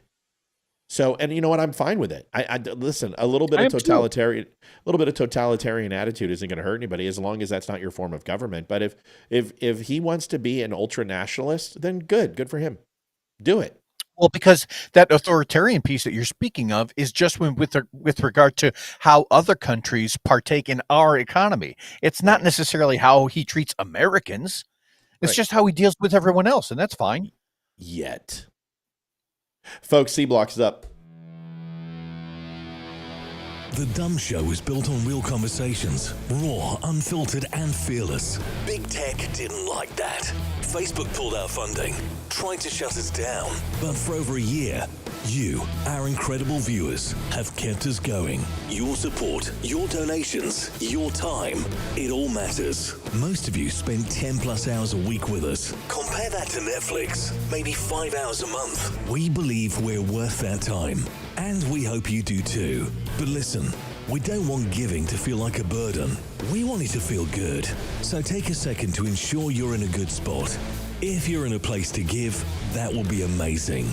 If not, just liking and sharing helps more than you know. Visit thedumbshow.com/donate. Whether it's PayPal, Venmo, or Mail, every bit helps to keep us going. Dumb Nation. We appreciate you more than words can say. We got a big photo shoot coming up on Saturday. We're pretty excited about it. Going to do some dinner after the shoot. And then Friday night, we'll have a special show. Please send in your questions to Olivia@thedumbshow.com. I don't think she's gotten any. I guess nobody has any questions for Leeroy, Amy, myself, and Olivia. But we would love to have some. If you have not had a chance, go to Olivia@thedumbshow.com. Send those in. Also, do me a favor, folks. The show goal, $102 right now, 34%. We would really appreciate it. We've got quite a few people on. We're in the 130 plus, another 100 over the other networks. So 230, 240 on. If you haven't had a chance to give to the show, please do. Without you, the show doesn't continue. And last night was tight. Last night, we almost didn't hit it last night because the show cut off. But yeah, these shows aren't cheap. So help us out. Nothing is worse than black on black hate. And I've tried to say it, but the black community is absolutely cruel for people who don't agree with them. And I think there was a little bit of a wake-up party that took place during Trump's election where African Americans started to kind of see the light. But we all remember DJ, who was at the non State of the Union. And this is community who are ridiculing him for his police officer uniform. Listen to this. 12. Oh, baby, you can't arrest me. You too cocky. Let me show you on your phone. You about to go jail? Sir.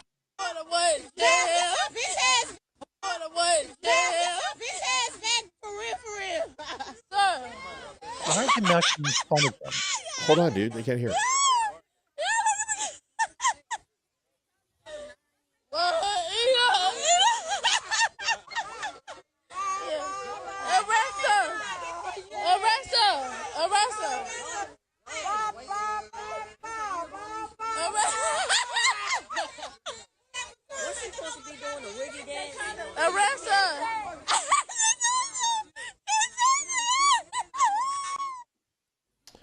So you have that, and there's hundreds of stuff online where people are just ridiculing this kid. But then you have the Breakfast Club. But then you had which, has Charlemagne the God, which I can't stand this guy, just his name alone. I don't even understand why people even condone this type of stuff. Really pisses me off. Interesting. Frederick said, I don't know if you can answer this or not. Will our modern aircraft carriers even fit in the Panama Canal? No, not the super carriers, but pretty much everything else will. So it still is going to be able to, accommodate 90% of the West Coast Navy. So I think we're good.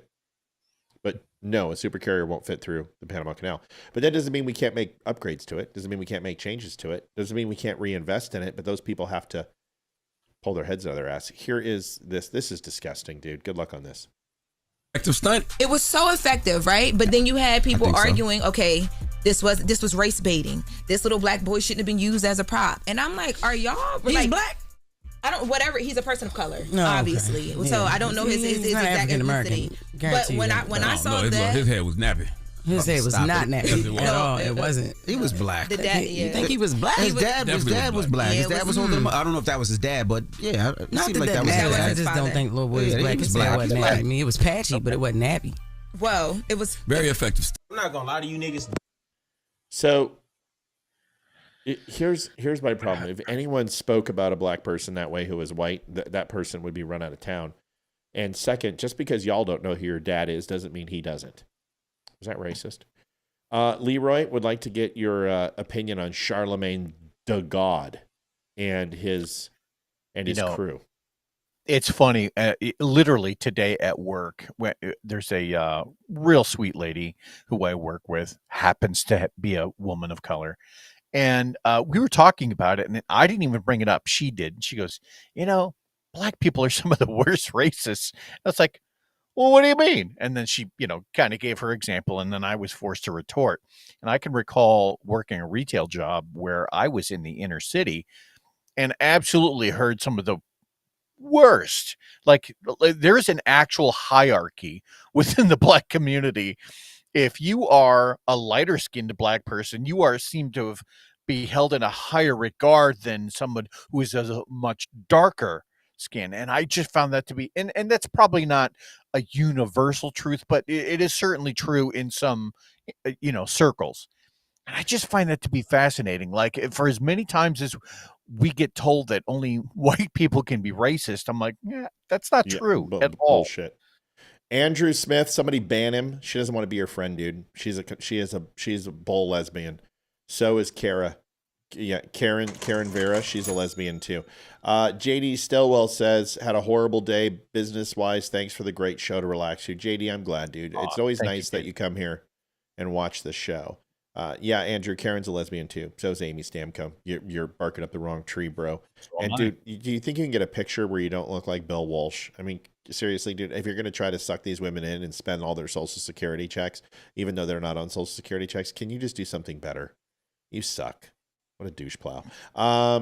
Fair enough. Switching gears real quick. We were slow on the uptake, but we're moving to D Block. The Dumb Store is veteran-owned with a 5-star diamond rating for service and satisfaction. We offer quality products like coffee, shirts, hoodies, and hats, all made by veterans. Shop with confidence, backed by hundreds of 5-star reviews. Use code DUMB10 to save 10%. Visit thedumbshow.com today. Thank you for your support. Elon Musk, they want to make him cry. They want to make him tear him apart. They want to destroy him. It's amazing how they loved him. I mean, they loved this guy. They absolutely, he was the hero. He was going to save planet Earth from making it a green planet, but also give us the ability to send us to Mars to go ahead and repopulate and get your ass to Mars. And it was supposed to be amazing. Now they're trying to make him cry. And the thoughts, this was the comment on this video. We're close, folks. It's not good enough. Until he eats a bullet and kills himself, we're never going to be happy. These fucking people are just, I just hope that karma truly is a real thing and it comes back to these people in tenfold when they get anal herpes. And that is my dream. Thomas, go ahead, Leroy. Oh, Thomas Griffin donated 20. It says, for my American brother. Well, thank you, Thomas. Hopefully all Americans are your brothers. No, just me. But it's okay. Thomas and I have a special relationship, only when you're not around. It's okay. Don't be jealous. So here is the video of Elon Musk where they basically are saying it's not good enough, not until he offs himself. And they're like, he's ready to cry. I mean, the way it's important, the way it's important in entitlement spending, which is which is most of the federal spending is entitlements. So that's like the big one to eliminate, because that's the sort of $500 billion, maybe $700 billion a year. So, Leeroy, what do you consider an entitlement? Do you consider that to be Social Security? No, because people pay into that one. Entitlements are things, generally speaking, that someone might be able to apply for that that they didn't pay for out of their own paychecks or anything like that. In an entitlement, they always clip the videos, but they don't hear what he was talking about. What he was talking about was the fraud within an entitlement. Right. And he didn't have to repeat himself because, America is so good at listening to things that are longer than 15 seconds. I mean, you people just make me sick. I don't watch anything unless I understand it. What happened to us? I don't care. I don't care how boring it is. I don't care how much it sucks. I will never stop watching something until I understand its intent. Now, there are shows that I've watched or movies where I'm like, okay, like the movie Syria with George Clooney. The intent was to bore me to death. So I turned it the fuck off. And what I did was went ahead and read up on it and realized that it was as boring as the movie, because who really cares about oil acquisition in Syria? But I want to find out what the intent of something is. And if I watch that clip, the first thing I would do is go Fox News, interview with Elon Musk, and I would watch the whole 14-minute, 12-minute segment so I could truly understand the context. But what happens is people are just waiting for their virtue signaling. They're waiting to hear what they want to hear that triggers them so they can go ahead and make a post about it and tell how Elon Musk should off himself. Are we ever going to get better, Leeroy? Seriously, I don't know what happened to the American attention span, except that things just seems like they've gotten shorter and shorter with the idea of either a soundbite or abbreviated video clips where things can be taken out of context. I do find it really interesting that Elon Musk has somehow taken on this villainous role, despite the fact that he's not getting paid. And 4 years ago, if you were one of the ones who were fortunate enough to have bought a Tesla, you were by all measures, the Liberal Party or the Progressive Party looked at you and said, "Oh, you're awesome for buying a Tesla." Fast forward 4 years, and now they call you a Nazi for the same car. Yep. And now they're putting swastikas on them. They're burning them to the ground. They're burning down his dealerships. I mean, this shit's ridiculous. I mean, it truly is ridiculous. Donald Trump today bought himself a new Model S, I think, Tesla. And he had notes on the back of his car. And he openly said, hey, I got some notes here about this car. And thanked Elon Musk. Listen, Elon Musk is doing this for free. And if the president wants to go ahead and say, here's an alternative source of a vehicle versus a gas guzzler, who gives a shit? If Donald Trump wants to endorse Teslas, how is that different than them going ahead and doing the non-gas stoves and having Biden come out and talk about non-gas stoves or solar power like they sold, or windmills, or any of the drugs that they want to push? Yeah, so give me a fucking break. You know what? The White House, the politicians and pardon my language, are renowned for pushing stocks and investing in companies that they get tips on. If Donald Trump wants to go ahead and say some nice things about Tesla, as Elon Musk is not getting paid and is honestly, his company is struggling right now because he runs like 5 different companies and he's not there because he's trying to help the United States. I'll tell you what. The day that Elon Musk goes, screw this, I'm going back to South Africa, I would not be shocked. And honestly, that's what they want. all billionaires are evil unless they spout DEI and lefty principles. The moment that they have one clear, articulate thought that is not aligned with them, they castigate these people out into being fascists or Nazis or white supremacists. It's hilarious. Leroy, we're hitting another one real. Oh, go ahead. No worries. Wasn't it not a year ago, 2 years ago, where Biden was pushing for this idea of, hey, we need more and more electric cars, right? Here, maybe because it's associated with a name brand that has now somehow been vilified, but you're not against the idea of electric cars. You're just against the idea of Tesla, right? That's you just being kind of a shit person, right? Very much so. I want to thank Frank Riley, who just bought some 4547 medium roast coffee, 2 bags. That is going to do you well. That'll hold you at least a month and a half. And then the Constitution of the United States with short biographies. If you want signatures, please let me know. We will all be in town to autograph those. Now, understand, it is while supplies last, and I don't think I have any more books, but we will figure it out. At least you can get myself, Olivia, and Amy on there. And Leroy just needs to retire and move his ass down here so we can really make this happen. Because, yeah, we're going to have a talk when we all get here. Off. I'm not. I know. We need a big talk because Amy wants to step away from real estate a little bit and start doing this full time. And I think everybody feels that this is growing. Everyone sees that it's going places, and it makes sense that we all need to figure out what we're doing with this thing. Anyway, folks, I'm going to do something I don't do. I'm going to bring into some hockey. And the Detroit Red Wings are a team that I absolutely respect and love. And the reason I respect and love them is because I hate them. but I love to hate them. And I love to talk about hockey. And the Detroit Red Wings are an original 6. They have got so many freaking cups. They were one of the most successful teams. But let's face it, they haven't made the freaking playoffs in I don't know, 20 years? It's not maybe that long, but it's at least 12, 13. It's one of the longest droughts for an original 6 team. And Chicago has made the playoffs more recently than Detroit has. You've got Stevie Y there. The Red Wings are a noble franchise, but this pretty much sums up their entire season. I just want you to watch this 14 seconds. See if you can notice what happens here as they celebrate like they just won the Stanley Cup in a regular season game versus a mediocre Ottawa team. The first thing you have to know is it's third period, which means that the game's almost over. But you also need to know that there's 2.3 seconds on the clock, which immediately any hockey fan is going to go ahead and look at the net.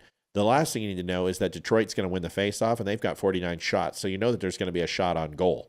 All of these things should tell you that also Larkin is a great faceoff specialist at 59% versus Greg, who's at 40.6. So this is all the chance of Detroit winning the faceoff and getting a shot off and scoring within 2.3 seconds. Here it is.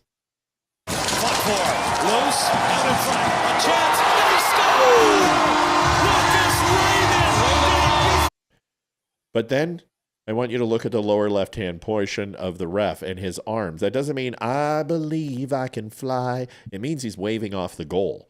And when the line judge waves off the goal, it means that it wasn't a goal. Yeah. Watch this right here. Here it is in full time.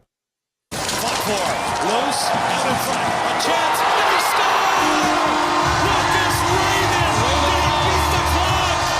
He could have! Lucas Raymond at the Nope, goal was waved off, and Detroit loses the game. This sums up the entirety of not just the season for the Detroit Red Wings, but honestly the last 12 to 15 years. They are going to have to do something desperately. Detroit has fallen from grace, and I'm not making fun of them. We need Detroit to be good. We need the original 6 teams like the Rangers to be solid, like Montreal, like Toronto, like Chicago, and the Bruins. And really, the only team that's truly good out of all of those is the Bruins. Now, don't give me anything about Toronto. Yes, they're a great regular season team, but they disappear in the playoffs like leaves in the wind. We need to get the original 6 playing good. And if Gary Bettman had any common sense, he would stop the expansion of teams and eliminate a few expansion teams and consolidate the talent inside the United States. The United States in the next 10 years is going to have closer to a 50-50 spread of talent inside the NHL. The NHL in the United States, the quality of players is fantastic. And although Canada holds a huge advantage over the United States right now with like a 51% Canadian player to 17, anybody who is watching the juniors knows that the United States is producing some top-tier talent. So let's get the Red Wings going, and we'll go there. Yes, I know the bill passed without Massie. We're going into the E-block right now. I just figured I would bring that to your attention.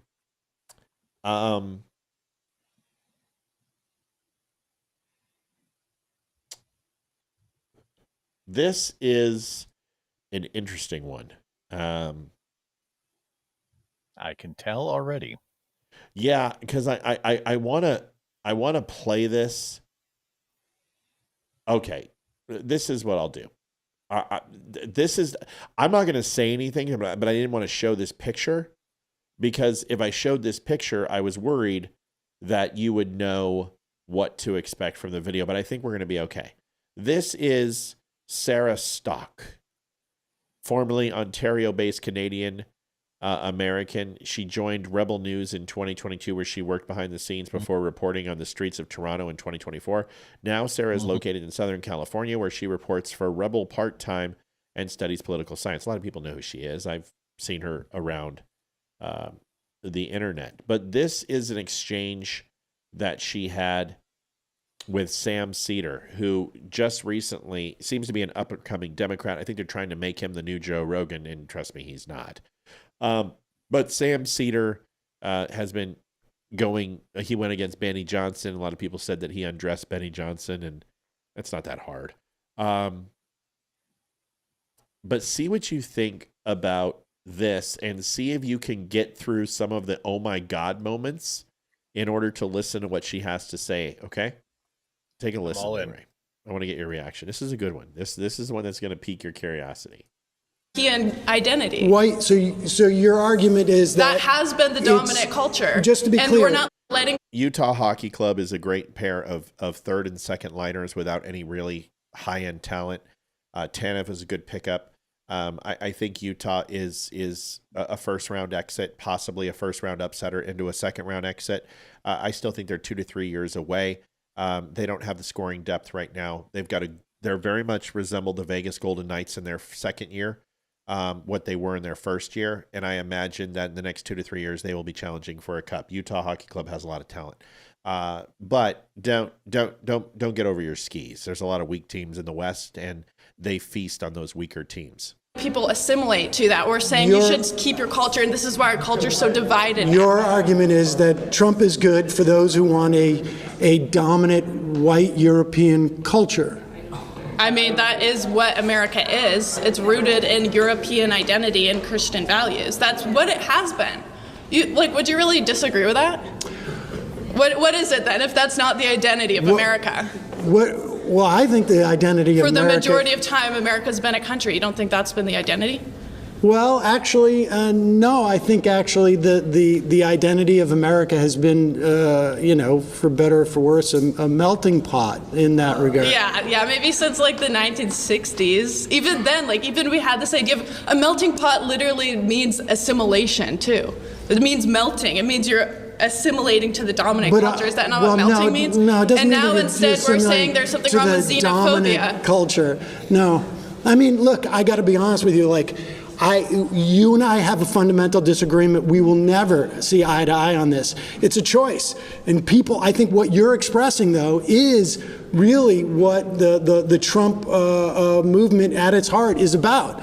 And I think that's problematic. I disagree. I don't think Trump's anywhere close to being a Christian nationalist. That's ridiculous. Trump's basically a Democrat from 15 years ago when it comes to social issues. So you don't think that he's conservative enough for you? Oh, definitely. Nowhere close. No. He's not xenophobic enough for you? No, he's trying to import a bunch of H-1Bs. Are you kidding? Right. Oh, so you want to get them out too? Yeah. No, I think you're making my argument for me.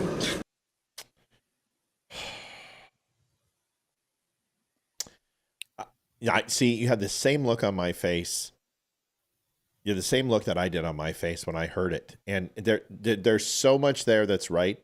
There's so much there that's wrong. And there's so much there that neither of them could get past their shock at what they were saying to formulate a response. Go ahead. Look, I think what he was ultimately trying to do was maybe bait the conversation into this idea of, oh, you're just supporting, or you think Trump is only supporting, European whites. And it's a strategy. It's a debate strategy that she fell for. And that might have been because she's extraordinarily young and he looks to be a little bit older and maybe has a little bit more debate time under his belt. If that's the case, so be it. Fine. But she didn't help the case any by saying, "Oh no, we are in fact just a majority white nationality, Christian nation." She's not wrong, but you don't paint it that way. If anything, you could say that America, to what was his name? The other gentleman, Sam Reeder, Sneeder, I don't know.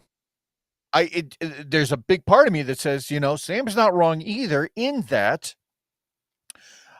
America's colors, so to speak, is ever shifting, right? You're going to have, like, it's speculated that in 20 years time, 30 years time, that whites may not be the dominant culture, in America.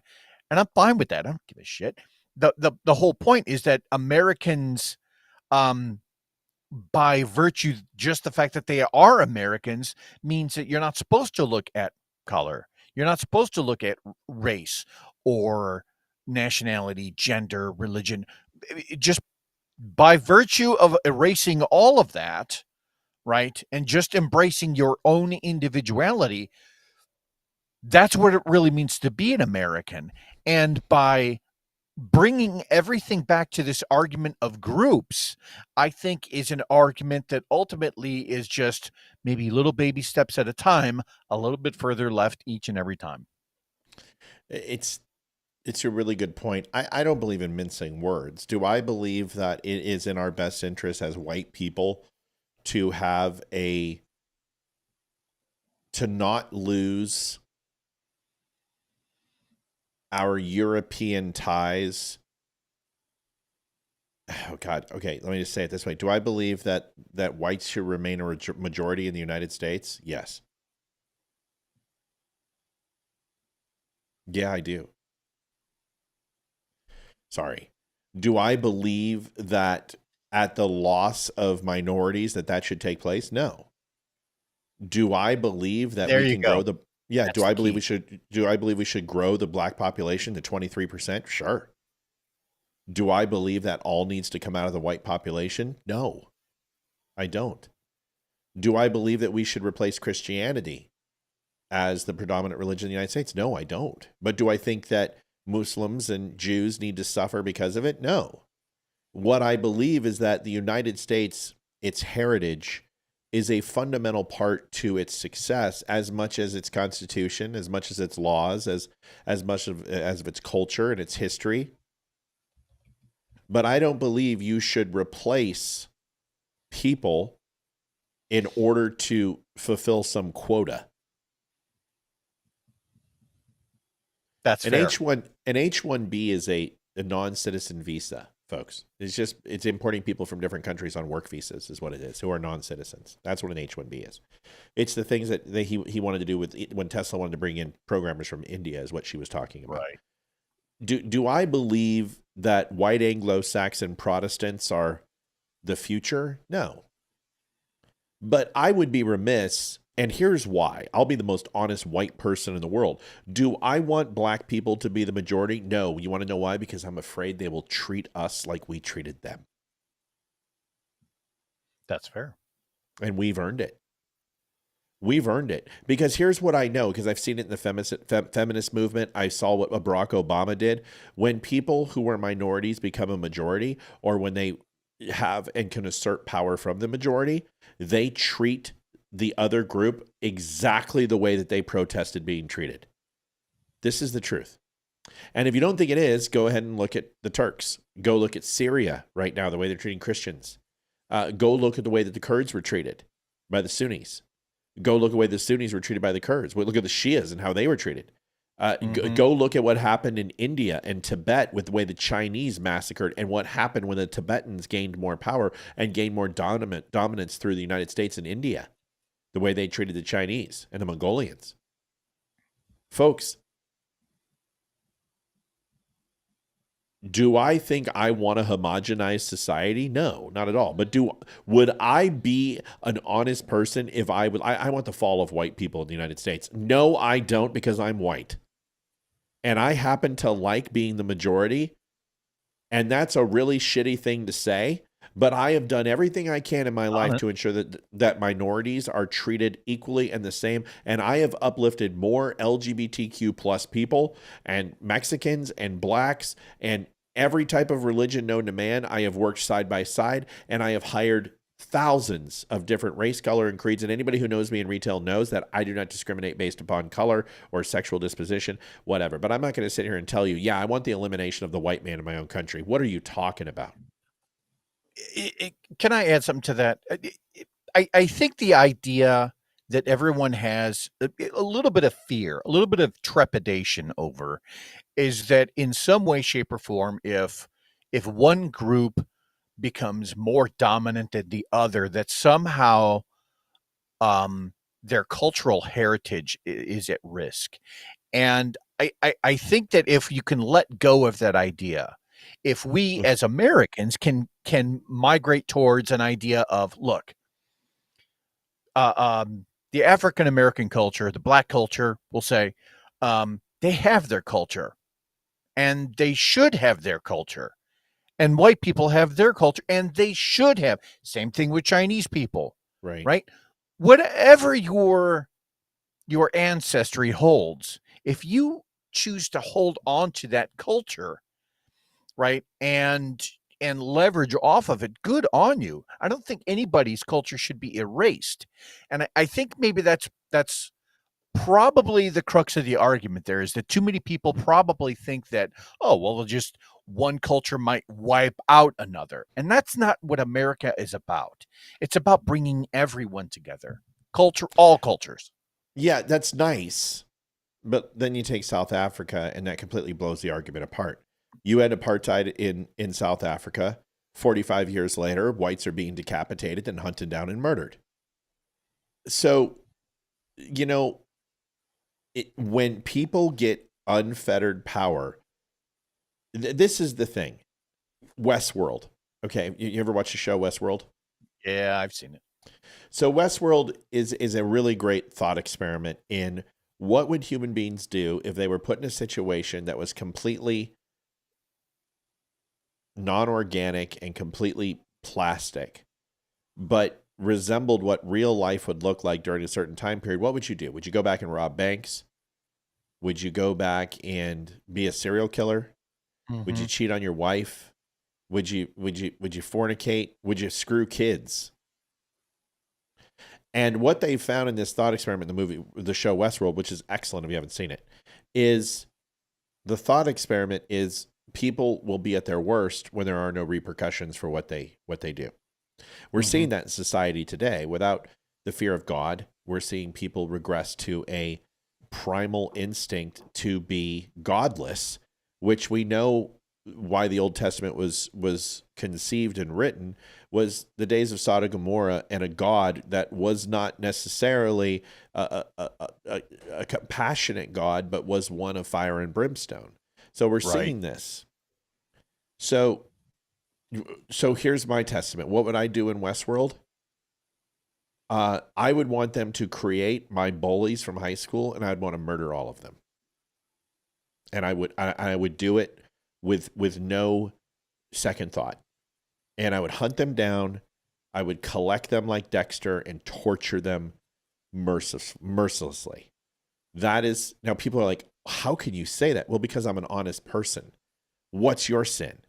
What would you do? Oh, I would just go in there and eat ice cream and read scripture. Bullshit. What would you do? Would you find your ex-husband who used to beat you?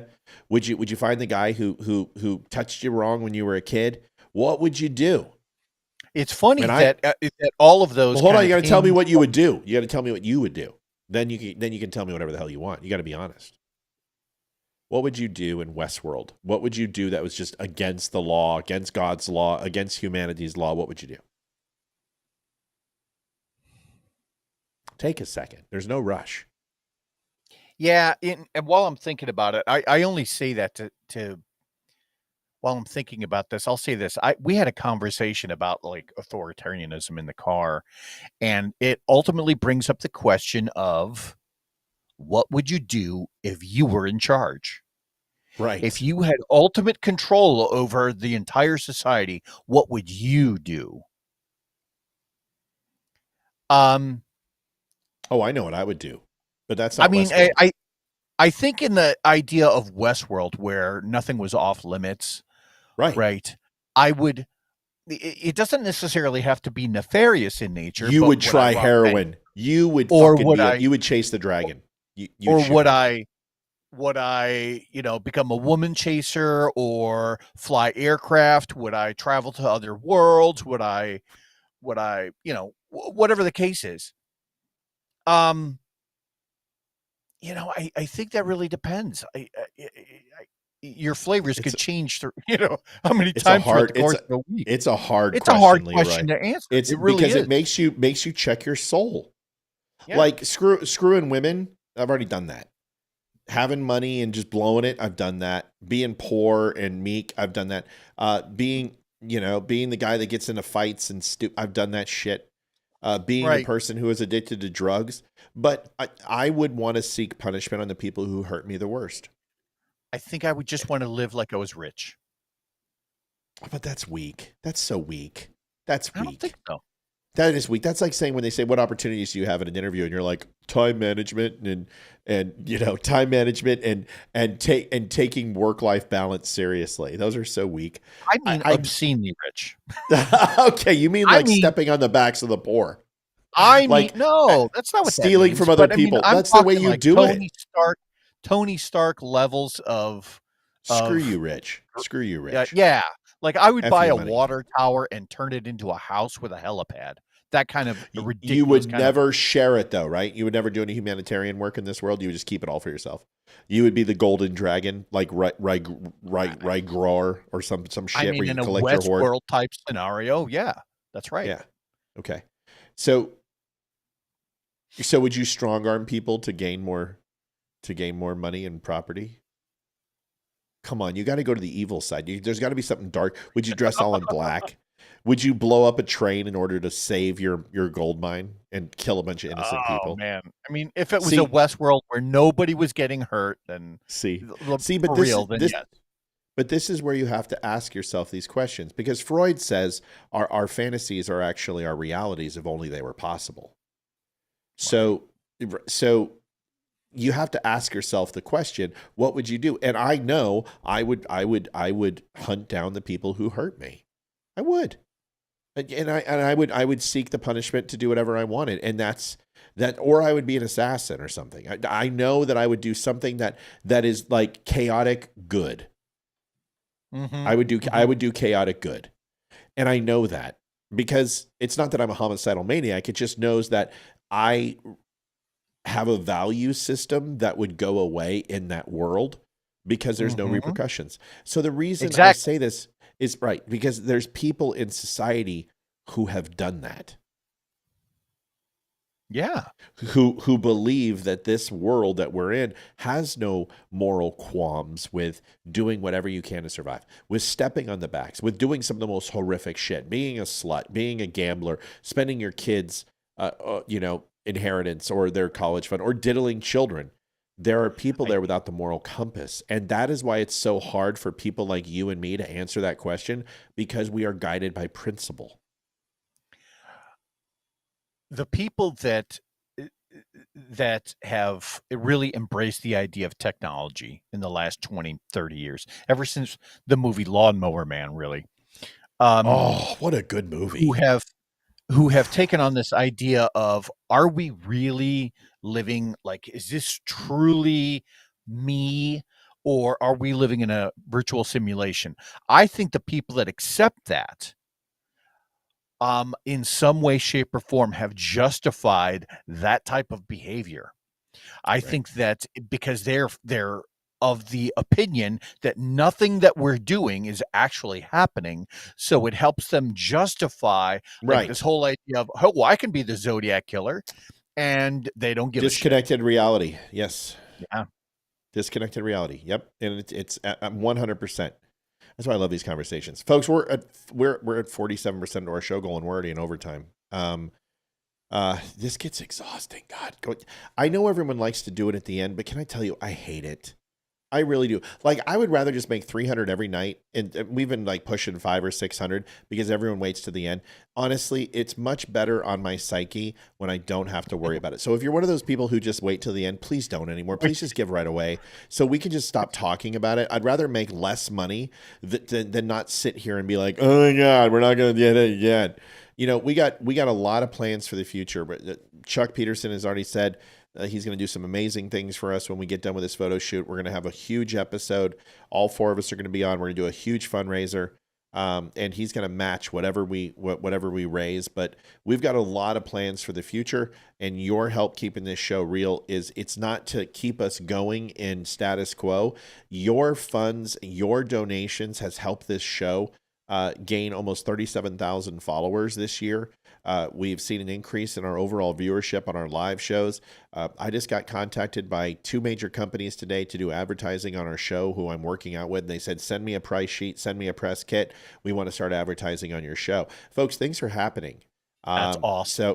So you need to help us out awesome. Where you can. I would love the idea of doing some voiceover for commercials eventually. I really do. I think that would be fantastic. Well, we're growing, and we want you to help us grow, and that's the way we do it. Going into F Block, this is a message from Dan Bongino. A lot of people are like, Dan Bongino, he abandoned his show. No, he didn't. He isn't taking on that job till March 17th, but he will be soon. He is going to give your perspective on Massie, and I thought I would wait. Myrtle Parson says, wow, dude, LOL, you are too much. I don't know what that means. Tubuku, I've heard that. Oh no, the Tubuku, $2 don't make me holla. No, Tubuku. $2. I need my $2. Where's my $2? Myrtle, let us know.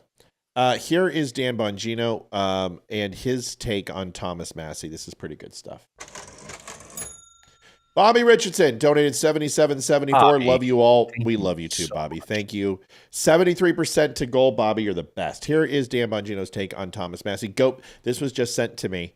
It said, Matt, he has the same take that you do. Go figure. Listen, I want Dan Bongino's show. Dan, let me know if you're busy. I've already got the mic, Dan. You can take the mic. I've already got the set. Why does everyone keep taking my set? Can someone explain this between Benny Johnson and now Dan? I'm a little offended. Seriously, will you guys stop taking my set? Here it is. Did not. But he's definitely wrong on this one. And that's why I don't agree. And I've defended Congressman Massie in the past. You just go back and watch the shows. I don't get emotional about these things. He has been amazing on the January 6th pipe bomber case. Incredible. He is wrong here. I'm sorry, he's wrong. He doesn't have a tactical plan to cut spending. I just gave it to you. Get rid of this CR, deal with it for 3 more months, move on to reconciliation, and fight the fight there where you actually have the numbers. Does that make sense? Anybody disagree? If you think that I'm a toolbox and a jerk right now, and you're like, that's just crazy, tell me in the chat. I'm open. All I'm asking you is, if you believe that, tell me what your plan is. Tell me what your plan is to get over the Senate filibuster. If you have it, I'd love to hear it. Thank you, Deborah Boggs. She says world peace for 1776. Good on you. I love it. I love the 1776. Deborah, thank you. Last few seconds. Everybody, everybody can talk a big game. The problem is you have to have a plan to implement it on the field. He can have my set. I love Bongino. I think Bongino and I, once again, we're lockstep in what we think. I haven't seen his show. I do like his backdrop. It's very nice. It's just very, very familiar to me. It should. Moving on. It's still, listen, I know it's not Dan who built the set. Dan has people who built the set, but for the person who keeps doing the sets for Benny and Bongino and can you please stop stealing my shit? Leroy, go ahead. At least give some credit.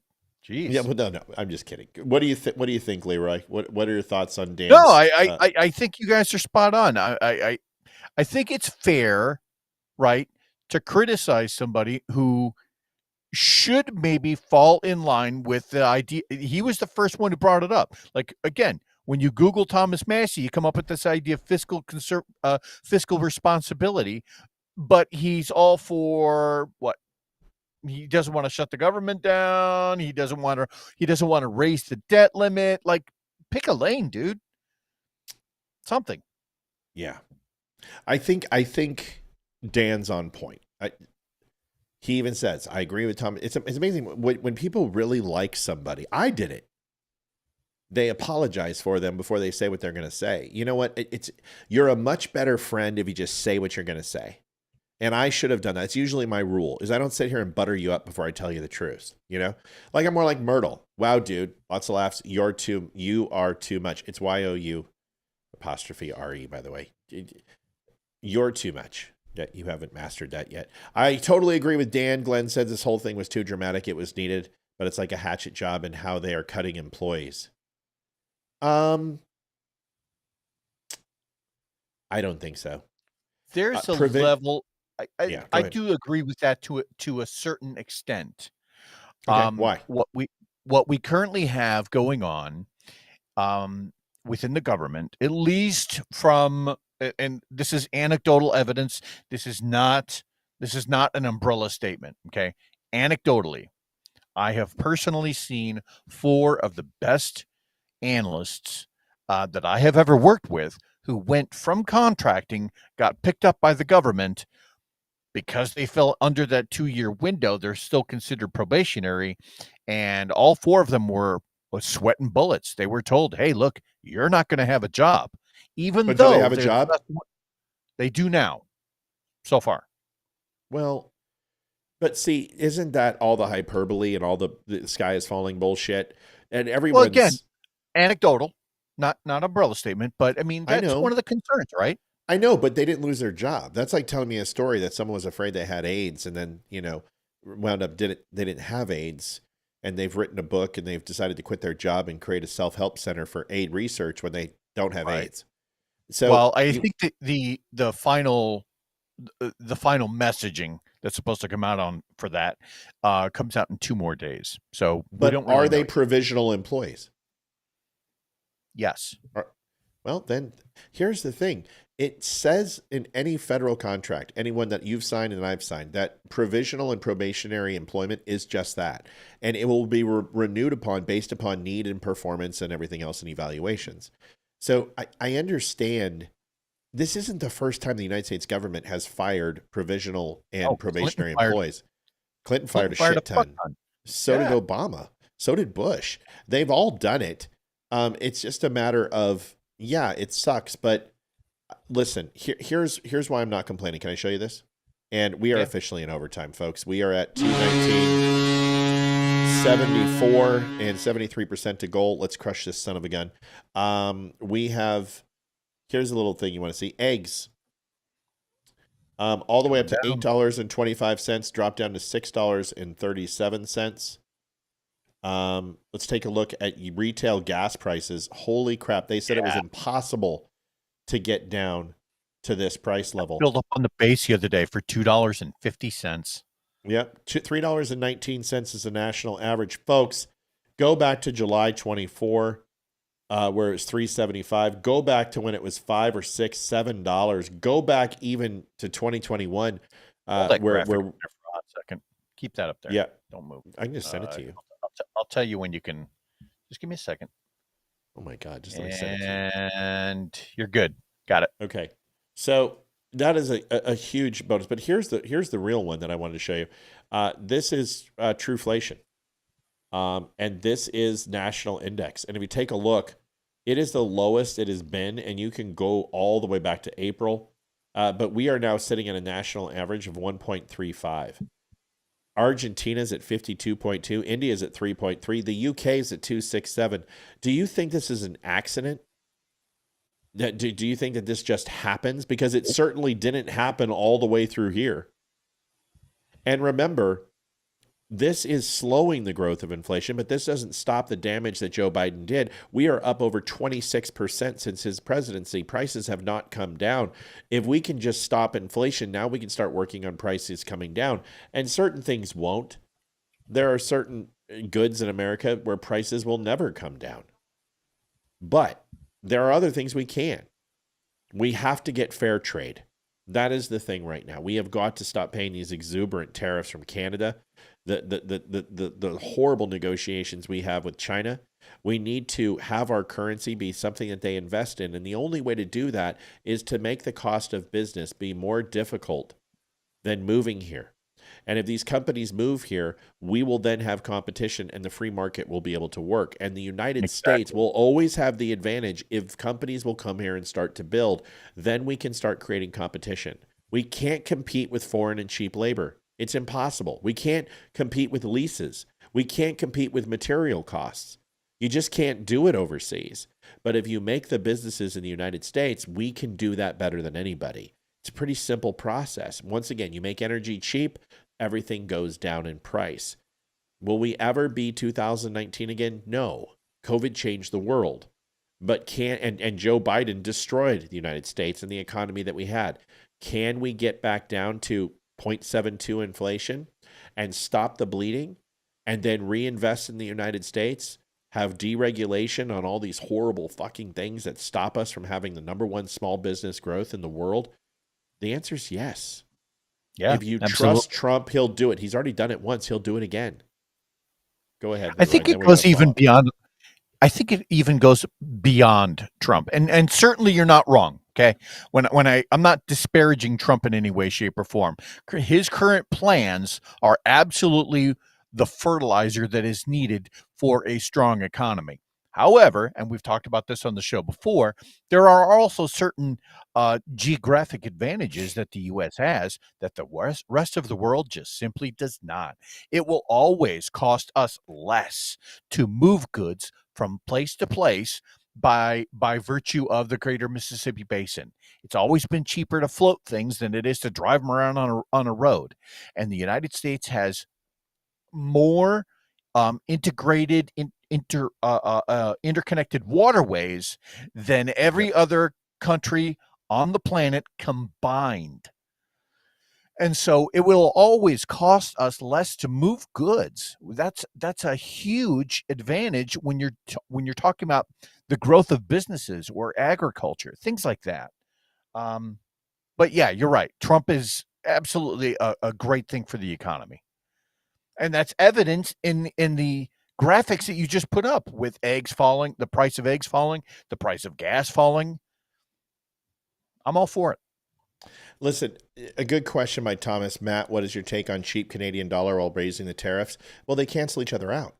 But a weak Canadian dollar benefits the United States with a strong American dollar, and you put the tariffs on there. It's an overall win for the United States because you rely on our purchasing power more than we rely with what we ship to you. So you can put retaliatory tariffs on us. It's not our fault that we have a purchasing disparity in the United States versus Canada, but Trudeau and the deal with from NAFTA to USMCA is Trump made consolidations because he wasn't looking for a net neutral relationship. He was looking to get the conversation started and to remove NAFTA. He got that. Now, I'm sorry, whether they like this or not, but almost 10 years later, he's renegotiating yet again, and he needs to because, once again, the United States is completely out of whack with what we buy versus what you buy. So we need better deals now. So what he's doing is he's increasing the tariffs, which is going to go ahead and lower the valuation of the Canadian dollar. It's going to strengthen the American dollar because, unfortunately, Americans are going to have to pay a little bit more, and they're going to take it in the shorts. But then what happens is once he drops the tariffs, the American dollar is strong, Canadian dollars is less, and we're going to get cheaper goods. So whether Canadian likes it or not, you're getting fucked no matter what. So you better just embrace it and get this shit done with. I'm sorry. You can't stand against the United States. I'm sorry. You don't have the capital. You don't have the world economy. It's just the way it is, man. So deal with the fact that we protect you. I'm almost done. Deal with the fact that our military gives you the ability to have free health care. Let's get back to just doing equal trade and just stop this nonsense, because the United States is not going to lose over this, dude. You don't have the freaking cards, like Trump says. Leroy, go ahead.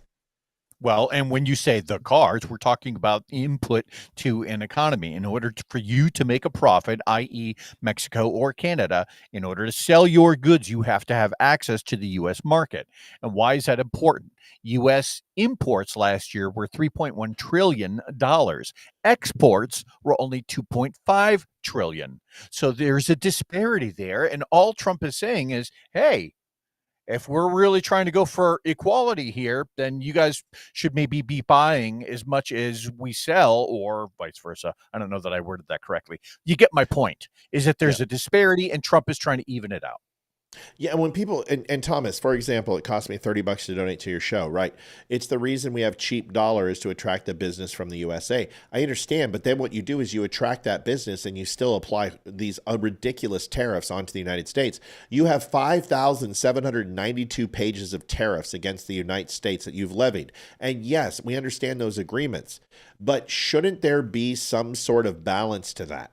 And people say, well, Canada doesn't have the purchasing power. I'm sorry, life isn't fair. It's not fair. I'm sorry. So you have a choice. Let's have your dollar be strong. Let's have the United States dollar be strong. Let's take these ridiculous tariffs off American goods and have you reward the relationship. But this is a perfect example. Trump says, okay, let's even the playing field. I'm going to put some tariffs on your goods. What do? You add to reciprocal tariffs more tariffs, which shows that the Canadians don't give a shit about this relationship. They want their nest egg. They want to have a cheap dollar to have Americans go ahead and be enticed to buy more money from Canada and then go ahead and tariff the shit out of those goods. It's not acceptable. It's not okay. And the United States has been taking it in the shorts for the rest of the world because we have an exuberant amount of money. Guess what? We don't have an exuberant amount of money anymore. And you're not going to have anything if you don't support the United States with reducing its overall fiscal spend. Love you, buddy. What's the score? Oh, 1-0 Minnesota. Okay, thanks. So you have a choice. Have the United States be your piggy bank, or have us hit the debt ceiling of $50 trillion and then we're toast. That's it. Fair. Okay, last thing, and then we're done. Folks, 219.74, 73% to goal. We're going after this. So if we're going to do it, now's the time. This is a conversation that I'm really interested in getting your take. And this is an interesting one. Tell me what you think of this, Leroy. And this is our last topic. Here's today's question to all you loyal MAGA. If America were invaded, what part of America are you willing to give up to stop the war? Take a second. Because even though that guy's a sanctimonious do-bag, it's a really good question, and I've got an answer. I know you already have an answer. Why don't you think about that and then give me your answer? Obviously, that older gentleman is advocating for no negotiations in Ukraine. Right. Obviously. Okay. Which there's a peace, where there's a treaty now. There's a ceasefire for 30 days, which has been accepted, which is very good news. Good job, Trump. Nobel Peace Prize on the way. Now, and he's not giving the hypothetical of, oh, look, we will be invaded. He's not saying that. Hopefully he's not dumb enough to really think that the U.S. can even be invaded. He's just simply saying, if we were, what if part my grandmother had balls, she would be my grandfather. Right. What part of the American territory would we be willing to give up? Boy, a lot of people on the right would probably lean towards California. I'll tell you why that's a problem. Because California by itself has got like the 13th world's largest economy, and they hold more electoral votes than any other state in the country. They're a huge advantage for the U.S. playing by the rules of that gentleman's argument, if I was going to pick an area, I'd probably go with Alaska or Hawaii. I'd do Hawaii. Listen, it's not a good question because it's a hypothetical. It's a hypothetical that's, first of all, it's not going to happen. Second, it is not even remotely close to Ukraine. And that's what he's trying to say. So which part of our body do we want to cut off? I will tell you, the part of the body that I want to cut off is the corrupt side, is the sex trafficking, is the overall oligarchs and elitists that run our country. The soulless, that's what I want to cut off. And Ukraine should want to do the same. Now, it would be more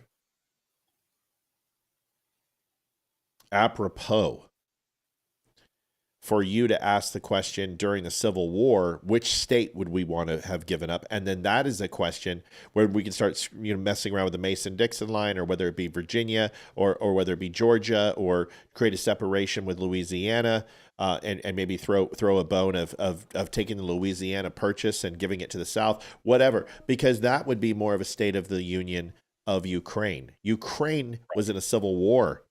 Russia is Ukraine. So when you want to sit here and make a comment, I will just say this. It's not a question that deserves an answer because you're not playing fair. You're making false equivalencies to make a red herring. So what I'm going to do is tell you this. The United States Second Amendment ensures that will never happen. Because you may nuke us. You may sink our military. You may destroy Washington. But here's the one thing you're not going to do. You're not going to occupy the United States of America. Correct. Because if you think that Bosnia-Herzegovina was tough, where 1 in 1,000 people owned a gun, why don't you try and go ahead and take over the United States where there is 5 guns for every person? Let me know how that works out for you. From your grandpa's pea shooter to your 6, 7, 8-year-old's 22 as they're trying to fire one of those pink rifles. There are more guns and ammunition in the United States where you may outnumber us 10-1, but we outarm you 1,000-1. So good luck. Folks, I hate to say it, 9:36 at night. This will be the first time we have not hit our goal on this show. Was it me? Feeling. Is it me? No, I don't know what it is. Maybe people can tell us. But last night it was really close, and if we didn't come on for the second one, we would have lost out. But unfortunately, we are going to have to go. Leroy, your 1 minute is now, and go get them. I'll say this, and I'm not going to attack anyone, with the exception of maybe Massie. No, I'm kidding. This is going to be a really exciting week for me. I get to go out and meet some friends that I have never physically met, and we're going to have a good time. So we're going to have a photo shoot. This is going to be the biggest day that the Don't Unfriend Me crew has ever had. I get to finally meet Amy and Olivia and Matt's kids and Matt. Mm-hmm. And I am really, really looking forward to this. I'm packing up my suits and my uniform, and we're going to go have a photo shoot, and it's going to be awesome. So I'm really looking forward to it. Yeah, I think I'm really looking forward to the Friday show. It'll be nice sitting on a couch, having a headset, and just chatting with a whiskey and not have to worry about the board and donations and all that crap. Because that it stresses out the show. It takes away from the show. I would rather not play videos and stuff, and hopefully we'll get to that point where it can just be a conversation. I love doing what we did with Bubba. I thought it was great. Yeah. And having that type of dialogue to me, and kind of comparing stories is what I enjoy. So looks like we did get one donation. I'm waiting for Olivia to put that in, and then we will call it a night. And listen, you got to have an end to the streak sometime, but it is it is greatly appreciated how much people do, and understand is that it gets tight sometimes. I understand that, and we can't stretch beyond our means. So I believe that people do what they do. They do what they can do.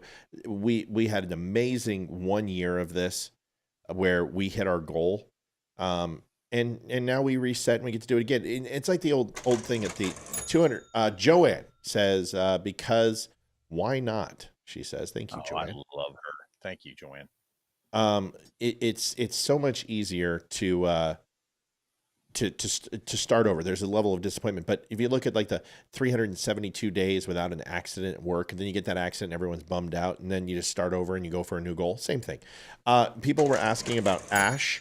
$10.80 by Charity Lamb. Thank you, Charity. Appreciate you doing that. Charity. Very, very nice. Now we're 11% away. I was very much ready to hit the button. So now I can't. Ash is doing very, very well. Would you guys like to see her? Ash? I would love to see Ash. Does Ash have her own social media presence yet? No, but Ash is going to have her own. Don't bite. Don't just do it. Just bite love. Him. Just love. So Ash Bitey is. Just stop. Ash is going to have her own T-shirt. Bobby called me today and said she wanted a shirt made with Ash and have our autographs. But Ash wasn't feeling too well. She is doing much better, much healthier, and she's doing much. She wants to play. Aww. Ash, can you say hi to everybody? Can you say hi? Can you go, oh? Look at her. She sees mom. So Ash is doing very well. She is getting, she's doing very well. Venmo was acting up. Okay. All right. Why don't you get down? Do you want down or not? Do you want to get down or not? Do you want? Leeroy, you're going to be sleeping with this dog. It's fine with me. So, anyway, folks, we'll see you later. Hey, Liv. Liv's coming, and then we're getting off of here because I need to know whether we're going to hit it or not. Are we done? As far as my computer says downloading messages, but it's saying that. Olivia's computer says downloading messages. So, Leeroy, why don't you get out of here? It's late. Listen, a quick update. We're going to pick you up at the airport. It'll be myself. We're all going to go. And if we can't, then it's just going to be Amy. You'll be staying here. And Friday night, we'll do the show at 7:00. And then we'll hang out. Deal? Perfect. Then your flight is what time on Sunday? I arrive at noon on Friday. What Sunday? What's your flight? Oh, it's like 10 a.m. Okay, so we got to leave her at 6. Matt, wait, JD says. Okay, I'll wait. Leroy, get the hell out of here. We love you. Appreciate you, buddy. See ya. Love you guys. Whoa. All right. Bobby says, I will not let it happen. $46.84. God, love Bobby. Damn it, Bobby. You carry the load, though. You know? It makes me feel good, man. It just, like, you know, I don't know. I love you guys. Get out of here, Leroy. See ya. Yeah, we'll talk to you guys soon. All right, buddy. Take it easy. Bye. So here's what's going to happen Friday. Just to give you guys a quick update. Friday will be 7:00. Here's what I want more than donations is I want you guys to give questions. First of all, great that we hit goal. Very, very excited. Thank you so much. Olivia's handling the rest. But what I want are questions. And I think what I can imagine is, what do you want to know about Leroy? What do you want to know about Amy? What do you want to know about Olivia? What's something you haven't had a chance to really understand and learn about them? Myself too. And I think questions that would be good for all of us on a round table would be awesome. So if you have not had a chance, please do it. Go to Matt at the Dumb Show. No questions stupid. Ask anything you want. And we are going to be, staying on for at least a couple hours, interacting with your questions on live, really talking in chat. What's up, Liv? She's with me. Okay, that's why I was looking. Yeah, JD said to go look and hurry. And still saying downloading messages. I keep refreshing. Well, okay. Anyway, so Friday is what we're going to do. Photographs are going to be Saturday. I will upload some of those on Saturday as well, so you guys can see them. Any requests, any questions, anything else? I don't have anything else. I don't even think I have a video. I'm waiting for John because John told me to. Excuse me. I'm waiting for JD. I'm waiting. All right, there it is. JD Stillwell, $32. F it. Why today? Well, because tomorrow is tomorrow, folks. Thank you so much for everything. I appreciate you. Remember this. I was completely okay with not hitting it tonight, and I think you guys have been so fucking awesome. We love you. I appreciate you. You make it happen, and I hope we're getting to a point where we don't have to do donations soon, because trust me, it stresses me the hell out. Thanks for watching the Don't Unfriend Me Show. Root for the Avs. Don't root for the Wild. Boo. And we'll see you guys tomorrow. It'll be Olivia, Amy, and I tomorrow. Thursday, Leroy and I again. Then Friday, all four of us. We need questions. Send them out there. God bless. Take care of each other, and we'll see you guys tomorrow. Thanks for helping us hit goal, and once again, carrying it on. See you then. Bye. This is the Don't Unfriend Me Show with your hosts, Matt, Leeroy, Amy, and Olivia. Geopolitics, military analysis, and election coverage. Coming to you live on all major social media channels at The Dumb Show. Honest, direct, unfiltered. We can agree, we can disagree. Joseph. Okay, I'm waiting. I'm waiting. I'm going back. I'm going back. We just got one more. It didn't show up. It didn't show up. Joseph Hillstrom just gave how much? $21.10. Okay, Joseph Hillstrom gave $21.10. It looks like we have one more. Sorry, I'm working on it. We have one more. Olivia said, hold on. Hold the phone. I can't hear you guys, but not that you're talking to me, but. And Kevster gave $21.10. Always a huge partner of the show, one of our mods, and also a great guy. Folks, we love you. We appreciate you. You are the best. It always seems to show up, doesn't it? You guys always take care of us. Thank you. We're what? Joseph had a message to us that Leroy, bring the champagne. We're doing whiskey. We're doing straight up. Did you get Kevin? Yes, I got Kevster too. We're all good. If anyone downloads, we'll put it in tomorrow. I also want to thank Terry King again because you're amazing. And thank you for your Saturday donation. And if we include hers on Saturday, I think we put it in last week, but even then we're still over 500. You guys are godsends. We love you. Thank you so much. We'll see you tomorrow night, 7:00. We've been late all week, couple of minutes. I'm hoping it doesn't happen again. Thanks everybody. Good night. Adjusting transmitter output. Just don't unfriend me.